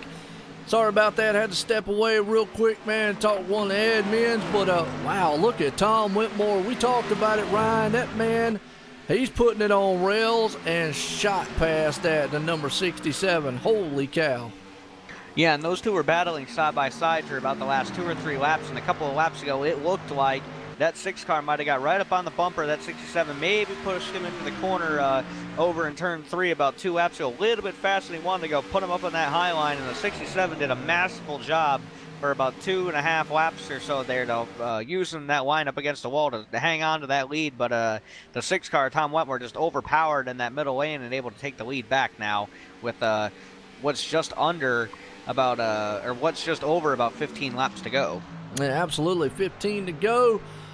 A good thing you said that, because usually my redneck man steps in here, man, and I'd liable to tell us, man, we got another 50 laps to go. Who knows, man? I get all excited. Yeah, I get Ryan. Get all giddy. Well, I think we all can be accused of getting a little bit giddy every now and again. But speaking of giddy, look at the guy who's giddy up and going back there in 3rd. Jake Nichols has run down these two in a hurry, picked up 2.5 tenths of a second that last lap. The 73 is on a rail right now with coming to 15 to go this time by. Well, you know, right now, looking at his lap times, he's running 31.1 to the 31.3s up front, so he's about 2.5 tenths faster than the boys up front. 67 takes it high and wide. Maybe we're going to get the battle we've been wanting. That's right, the OSR network machine of the Superman himself versus Dre Broadcast. And hey, you know, me and Dave, oh, by the way, Dave's going to be in the booth with me next season on Wednesday night, so it's going to be interesting to see if he can run him down. We always been wanting to call this race. Maybe we're going to get our chance here. Yeah, that would definitely be a fitting way to end the season, to call the Dre Broadcasting versus OSR Network battle on the track one more time this season. But that 73 machine is so strong entry in through the center right now. That's just where he's killing those two through 3 and 4 right now. Yeah, absolutely right. And you see the 67. He probably understands Jake's on the move. He better start stepping it up. And right now he does. He puts it on the back deck lid. Jake Steele is a bad fast boy and a bad fast monster machine. That hey, look, you know, this is probably the closest thing we're going to get to real life, getting in one of these things, and that's about as close as I ever going to get in one because the window ain't big enough for me. And I'm a little bit too short. You just need a brick, that's all. Yeah, I just need a little of the pedal extensions and maybe a phone book under my seat or something. Well, they might make an open looping. Oh, ha ha ha ha. We want to talk about heating up. It's about to heat up front between these three drivers. Wow, look at that. Superman is flying. He's got that cape flapping. And he's trying to run down these two boys up front there. He says he sees the paint machine. Man, gets up there very close on the back deck lid of Tom Whitmore. It is definitely about to heat up here. It's going to cross the line next time by. Going to be 10 less. Look at that closing rate there Jake gets going into the turn. Yeah, that's for sure. And now one thing I do want to keep in mind is Jake did pit a little bit after these guys, and on top of it, he was not having to battle side by side later in the run like these two just were a few laps ago. Now Jake is going to have to do that while these two continue to battle each other for this lead. So this three-car battle is definitely going to continue to heat up with just 11 laps to go right now. Absolutely, and that's what we're seeing right here. Man, it is definitely a dogfight happening as they will go. We'll ride along here under the dash cam of Cameron Hearn because Jake Nichols takes it high, in the low side there, takes the second spot away. Boy, there's still three cars. Now we're going to see if the man up front and that number 6, well, the 76 ain't giving up yet. Yeah, the 73 is holding it strong on the bottom right there, trying to get to the inside of the 6 of Tom Wetmore, who's going to have to try to use that momentum up top to try to keep that lead as they come out of turns 1 and 2. Yes, they are. Like I say, on the right side here, we're getting a good view of what they are side by side. Jake Nichols on the inside, Tom Whitmore on the outside. We talked about it. We got the OSRN machine on the inside there against the Dre Broadcast. Well, the two network machines. Oh, by the way, Dre Broadcast does Extreme on Monday, Tuesday. OSR Network does it on Wednesday, Thursday. Right now, we're seeing it. It's awesome as Jake takes that top spot. Yes, he has. Jake Nichols taking that top spot, and that 6 of Tom Wetmore is going to look to try to take it back here, but I don't know if he's going to have the car to do it. That 73 has been a lightning bolt these past about 10 laps or so. Yes, he has. Boy, what a battle up front. And you called it. He's on newer tires.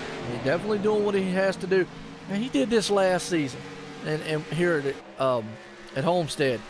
Came on strong at the end of the race and absolutely just, won it. And he did too. He did win last year's race here at Homestead. Again, he came up just 1 point short of the championship last year. Not going to come up 1 point short tonight. And here on lap 133 of 140, these guys are going to come to the line this time, 7 laps to go. And Jake Nichols just wants to run away with this lead and ride off into the sunset for this season. Absolutely, he does. And Tom Whitmore still got his hands full with the 67 himself right there as they storm out of the turns here. So looking good so far. That man in that number 6, wow, it's a good battle up front. Yeah, it's still a good battle up front too as those two continue to fight for second, and Jake Nichols is starting to run away of these two behind him. But another interesting thing I just happened to notice, all 3 of the manufacturers here on iRacing being represented. Ford out in front, Toyota in second, and Chevrolet in third.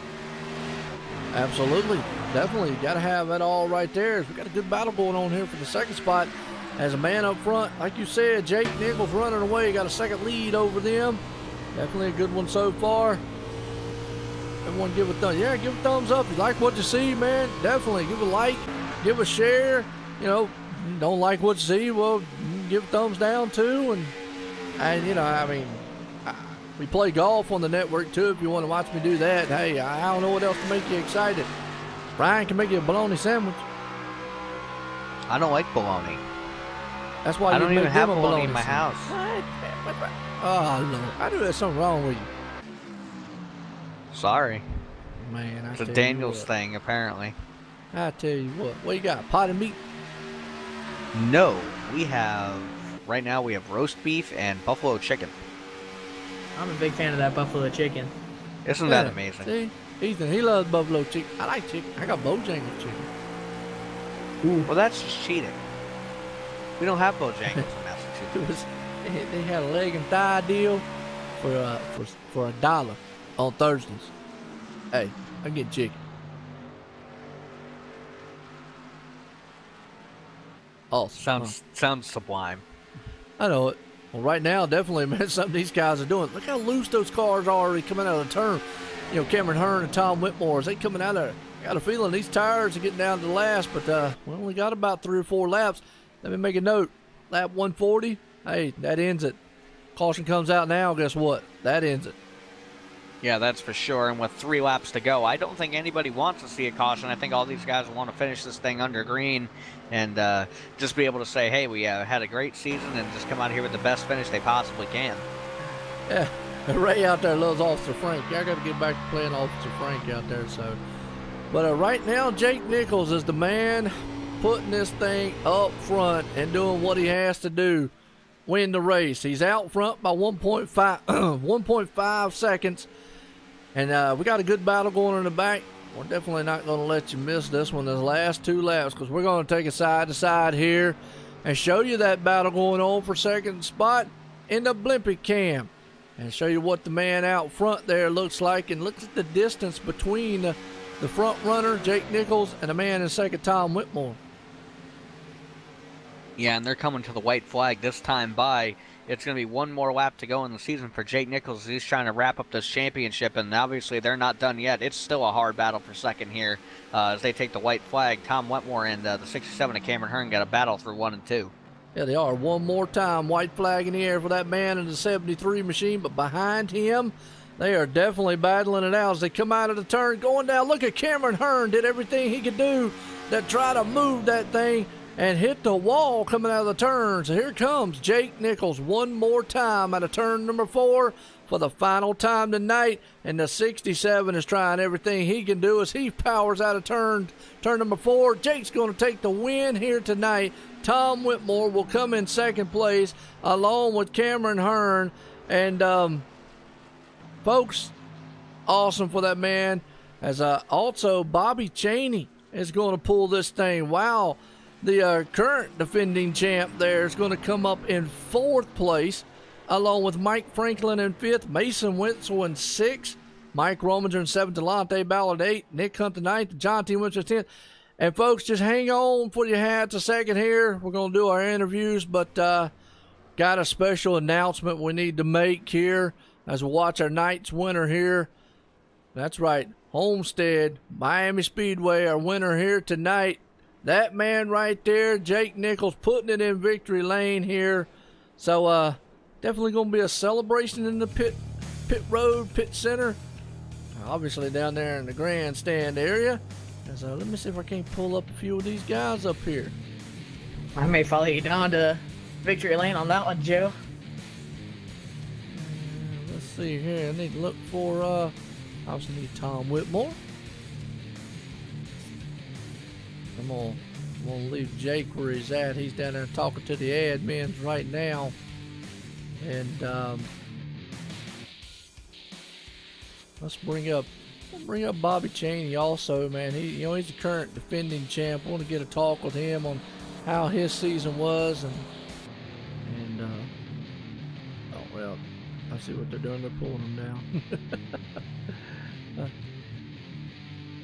Well, Cameron Hearn's the other man we're looking for. He's way down here on the bottom.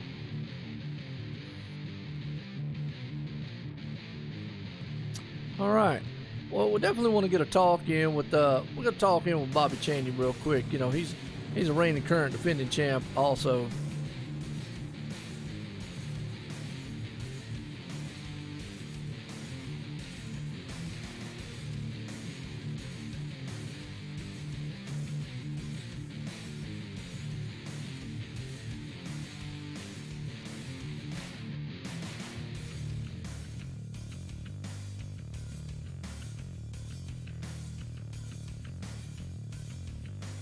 Now we're back here live here, so let's bring up the reigning current defending champ here tonight, Bobby Cheney from SRA. Bobby Cheney, Joe White and Boots, got a copy? Yeah, I got it. Well, Bobby, I tell you what, you were the reigning current defending champ here at Extreme in the Cup Series, and tonight coming in here, you know, obviously the shot wasn't there. The season didn't turn out like you wanted, but kind of recap, being back on your season and how it was. I mean, what maybe you could have done different, or got any regrets? Are you happy? Because you had a pretty good finisher tonight coming in fourth. I mean, the season wasn't very good for me. I got caught up in a lot of garbage. Just a lot of wrecks were happening there, and I just got caught up in it. But, you know, it's just part of racing. So I just, you know, just came around and just kept trying to dig every race and kept getting wrecked. But, you know, it is what it is. It's just a game in the end, and just kept coming back and just tried to get good finishes. I know I was going to miss a race here, so it's pretty much going to kill my championship hopes. But, you know, it was fun. It was like this last race here. It was fun. I struggled a lot with burning my tires because it was really tight, but it was fun racing with a lot of them guys. Yeah, and absolutely. Congrats, Jake, on the championship. I mean, he earned it. He was consistent and there every week. Yeah, consistency, and you know firsthand what consistency is about, because we call you Mr. Consistency, Bobby Cheney. I mean, it's like, you know, you're out there running around in the back, and the next thing we know, you're boom up front, and it just didn't work out. Obviously, your performance was there. That's why, hey, you know, SRA, you guys, man, Sim Racing Authority, y'all bring authority when you unpack at the racetrack, and so your power and everything was there. It's just like you said, caught up in some bad things. But how was your night tonight here at Homestead? It was good. I mean, this is a track that I seem to run well at, qualify well at, because I'm usually a crappy qualifier and a good racer. I just can't queue. I'm not a hot lapper. But I seem to queue here pretty well and run well. I just, like I said, the setup was I like a setup that's wrecking loose, in and out and exit. I like it spinning out, and this thing was just god-awful tight. But we were able to take care of the right front there. I kind of figured out a line I needed to run and ended up finishing fourth. I think it was Mike Franklin was there coming. He was getting really close to me, so I knew it was going to be a battle there, but was able to hold him off and get a good finish.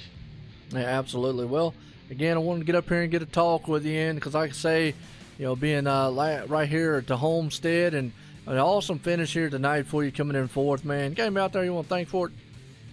Well, I want to thank Rick and Rick Donathan and all the admins that show up every week. You know, they volunteer their time to show up and watch and make sure all the rules are followed and all that.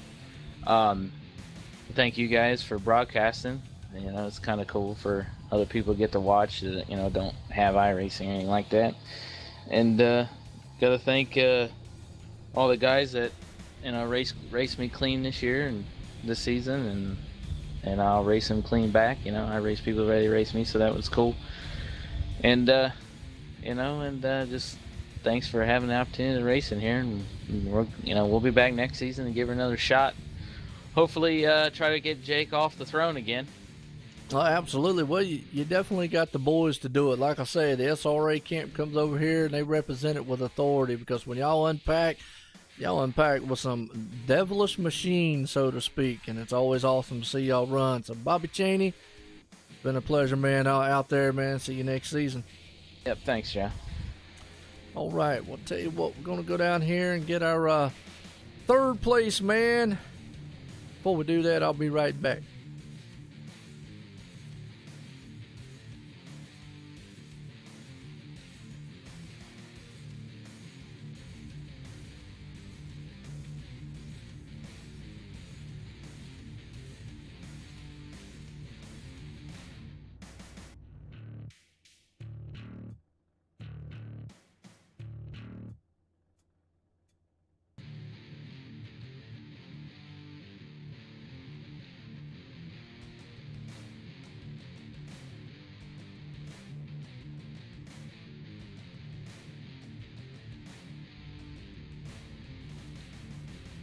All right, ladies and gentlemen, I'm back here, and just got done talking with the admins, and I'm going to tell you what I got to give.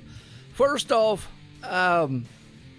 wow, I have got to first off give the admins here very, very well credit, because hold on to your hats, Ryan, Ethan, everybody in the chat.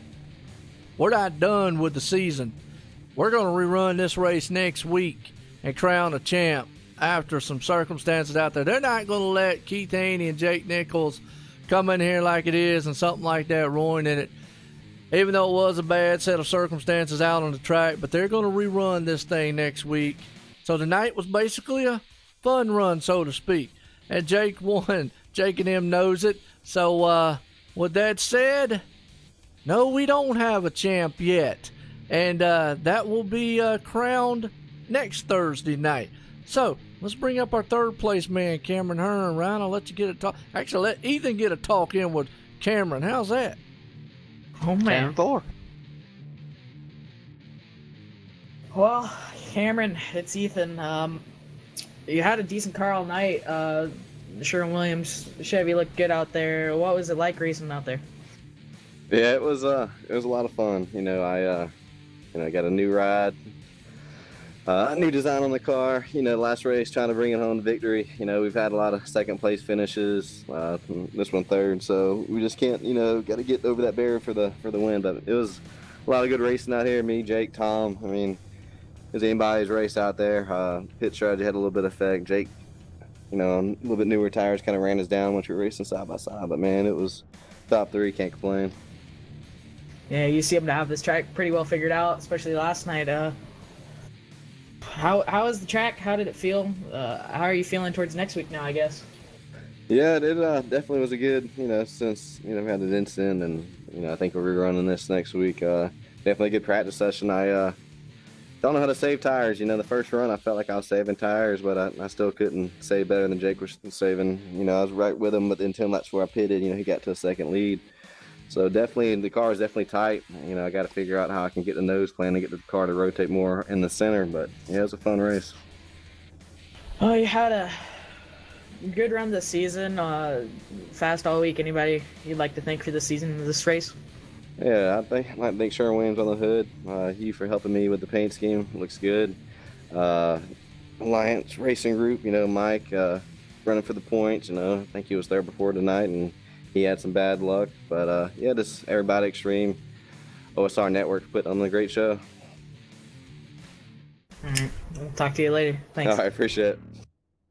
All right, that's Cameron Hearn, man, a man bringing home in third place tonight. Well, Ryan, I tell you what, I know you're going to run down there and talk to the second place man. And real quick, Brian, there was an incident that happened on the track earlier on. I won't get into the logistics. How's that? That's a good big word to use, because we just kind of stay unbiased here on the broadcast. But well, there you go. You see it on the chat. But either way, we're going to decide the champ next week. My hat's off and pat on the back to the admin's decision for doing that and for all the circumstances that was involved. But either way, Ryan, I'm going to run down there because a very happy guy, Tom Whitmore, sitting in second place tonight. Let's get a talk in with him.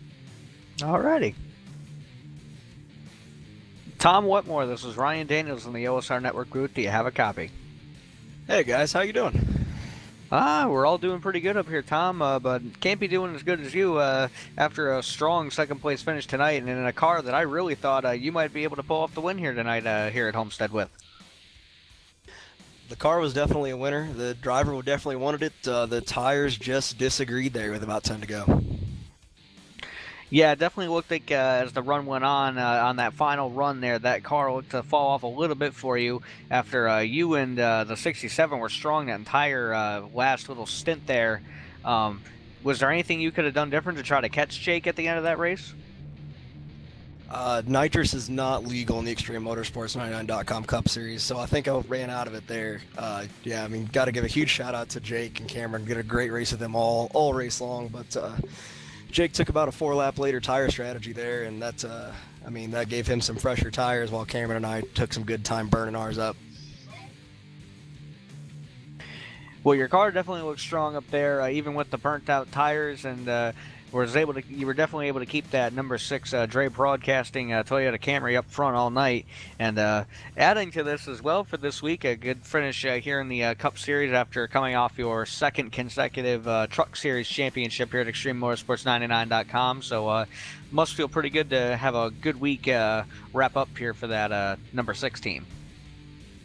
Man, you're right. I mean, this is just a great way to cap the season with this Dre Broadcasting Network Toyota Camry. I mean, it's great to put this together for David Everly, Sean Zulu, and those guys that spend a lot of time supporting me and have come on board several of my vehicles, and happy to run their colors, of course. And you know, it just means a lot to be able to cap the season with bringing it home in the interview booth here, running runner-up to Jake Nichols. Man, hate being a bridesmaid, but I wouldn't rather doing it to anyone else. So.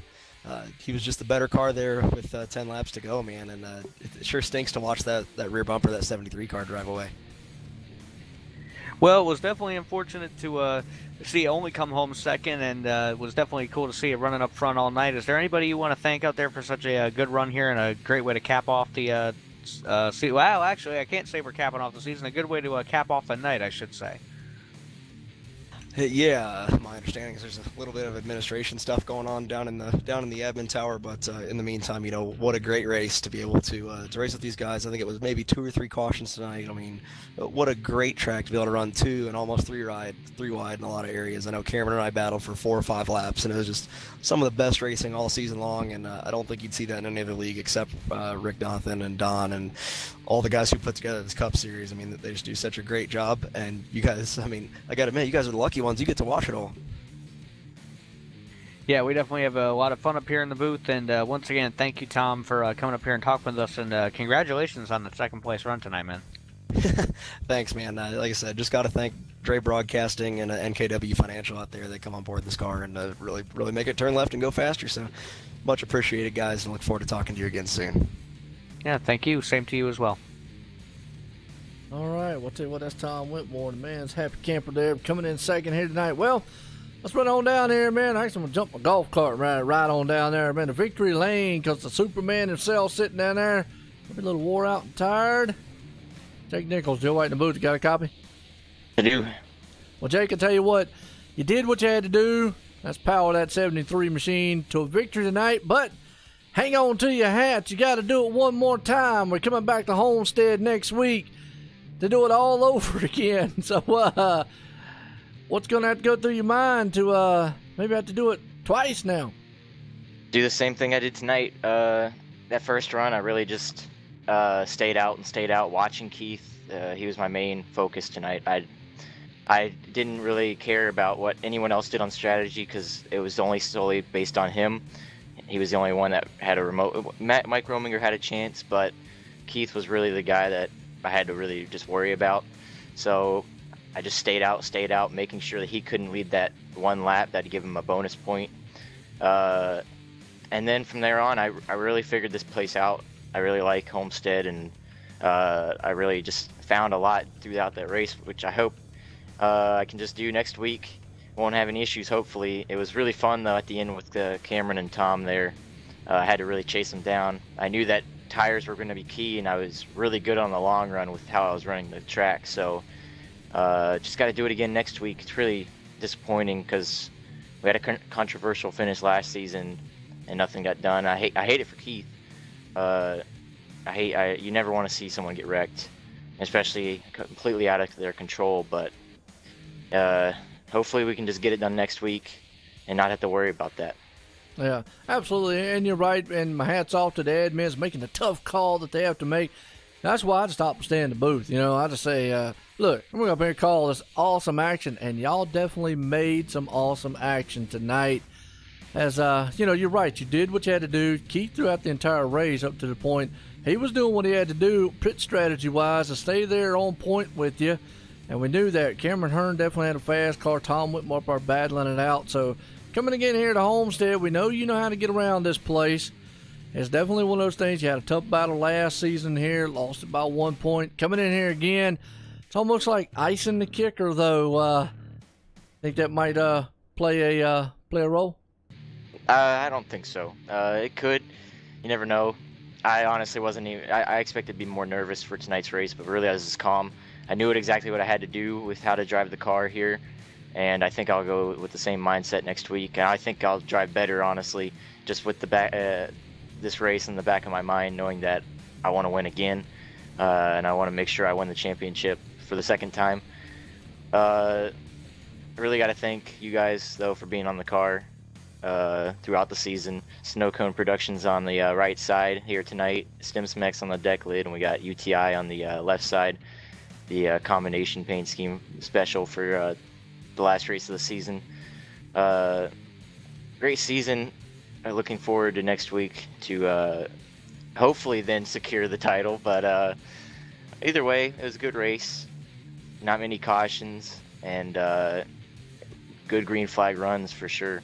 Well, I got to ask, too, we talked about it earlier in the week, me and you did, about this track. You was unsure about the build coming out of week 13. How was the track all night long to you?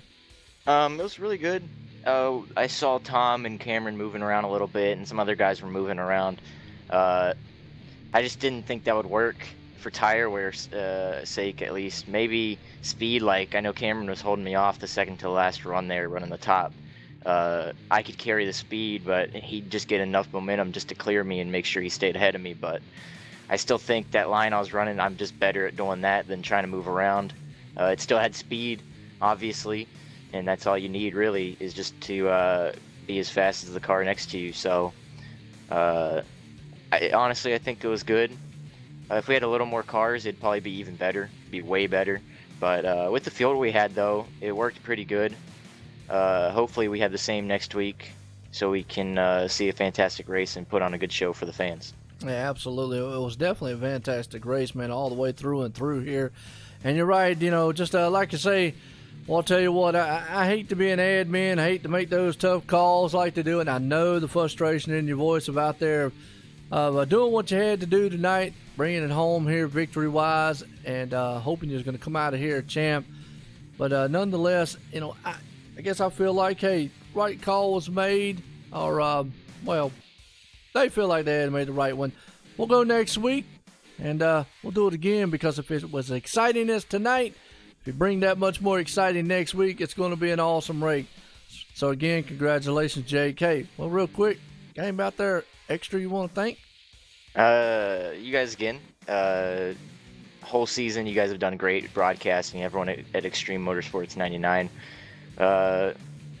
Everyone that races and stays with the league throughout a season. We have a couple people leave and go, of course, and come back, but it really shows loyalty being able to stay no matter how good you're doing. You could be running first every week, or you could be running last. If you stay, then I think that's a win in my book. Gotta thank everybody on the car, everyone that has helped me this season. John Wimbish, Ethan Kurtz, all my buddies, Tyler Sifford, Dwayne Culberson, Nate Trado, Justin Garris, everyone at the Drill Spill, all my friends and family. We're looking forward to next week, though, to hopefully then crown ourselves as the champion. So we'll see, though. It should be fun. Yeah, absolutely. And again, I want to say, too, here from OSR Network, myself and everybody here is, I know you mentioned earlier on, I appreciate you putting the name and all on the car, running it. Not only here, but I watch you running the Peak Antifreeze. I know it's not been the season you want there, but I do watch you and I see it. And, man, from the bottom of my heart, I do appreciate you doing that. It's awesome to see you out there, man, to have you out there. I've been pulling for you. So definitely going into next week, it should be very interesting here. But, again, congratulations on the win here. Homestead, Miami. Jake Nichols, a winner here at Extreme Motorsports 99 Cup Series. Thank you. All right, Ryan. Well, right there, maybe a little rejection in the voice, and I see the chat out there. And, folks, it's one area I just don't get into. I let the admins make their call. I'm going to stay neutral on the fence on it there. Not going to have an opinion either way. And I know, Ryan, it's just better to stay that way. They made the call. They're going to go next week. We're going to rerun it here for the title. Everybody saw, basically everybody reads the chat. They see what's going on. I agree with some, disagree with others, agree with others, and, disagree with some. So it's either way. But, hey, What a race. I mean, can you take anything away from those 3 and 4 and all the drivers up there? They were battling throughout, green flag on to here. Ryan, you got any final words on this one? Yeah, it's just been a lot of fun to be up here again, up here in the booth calling this race. It was definitely a good race. Unfortunate circumstances there for the championship, certainly, but definitely going to be good for these guys to be able to hit that reset button and come out here and give it one more shot again next week. Yeah, absolutely. Like I say again, hats off to the admins, all the calls here at Extreme to do that, give a chance. I know a little rejection on the end of Jake, did everything he had to do here. And I know, we were here last season. A little controversy happened on the last lap. They let it go on it. So, it is what it is. That's part of racing. Controversy happens. Things happen. But, well, folks, we're going to see you again next Thursday. We thought the season was over with here. But nonetheless, the man, Jake Nichols, he did win. It's almost like we said, call timeout here. Well, it is racing. It's not football. But we'll call timeout, ice the kicker, see if that happens. Next week, we'll see you here again as we're going to go cup racing one more time at Homestead to crown us a champ here at Extreme Motorsports 99.com Cup Series. Be live from Homestead. Well, for Joe White up here, for Ryan W. Denzel, it's a pleasure to have him back up here in the booth with me. As always, everyone have a good night.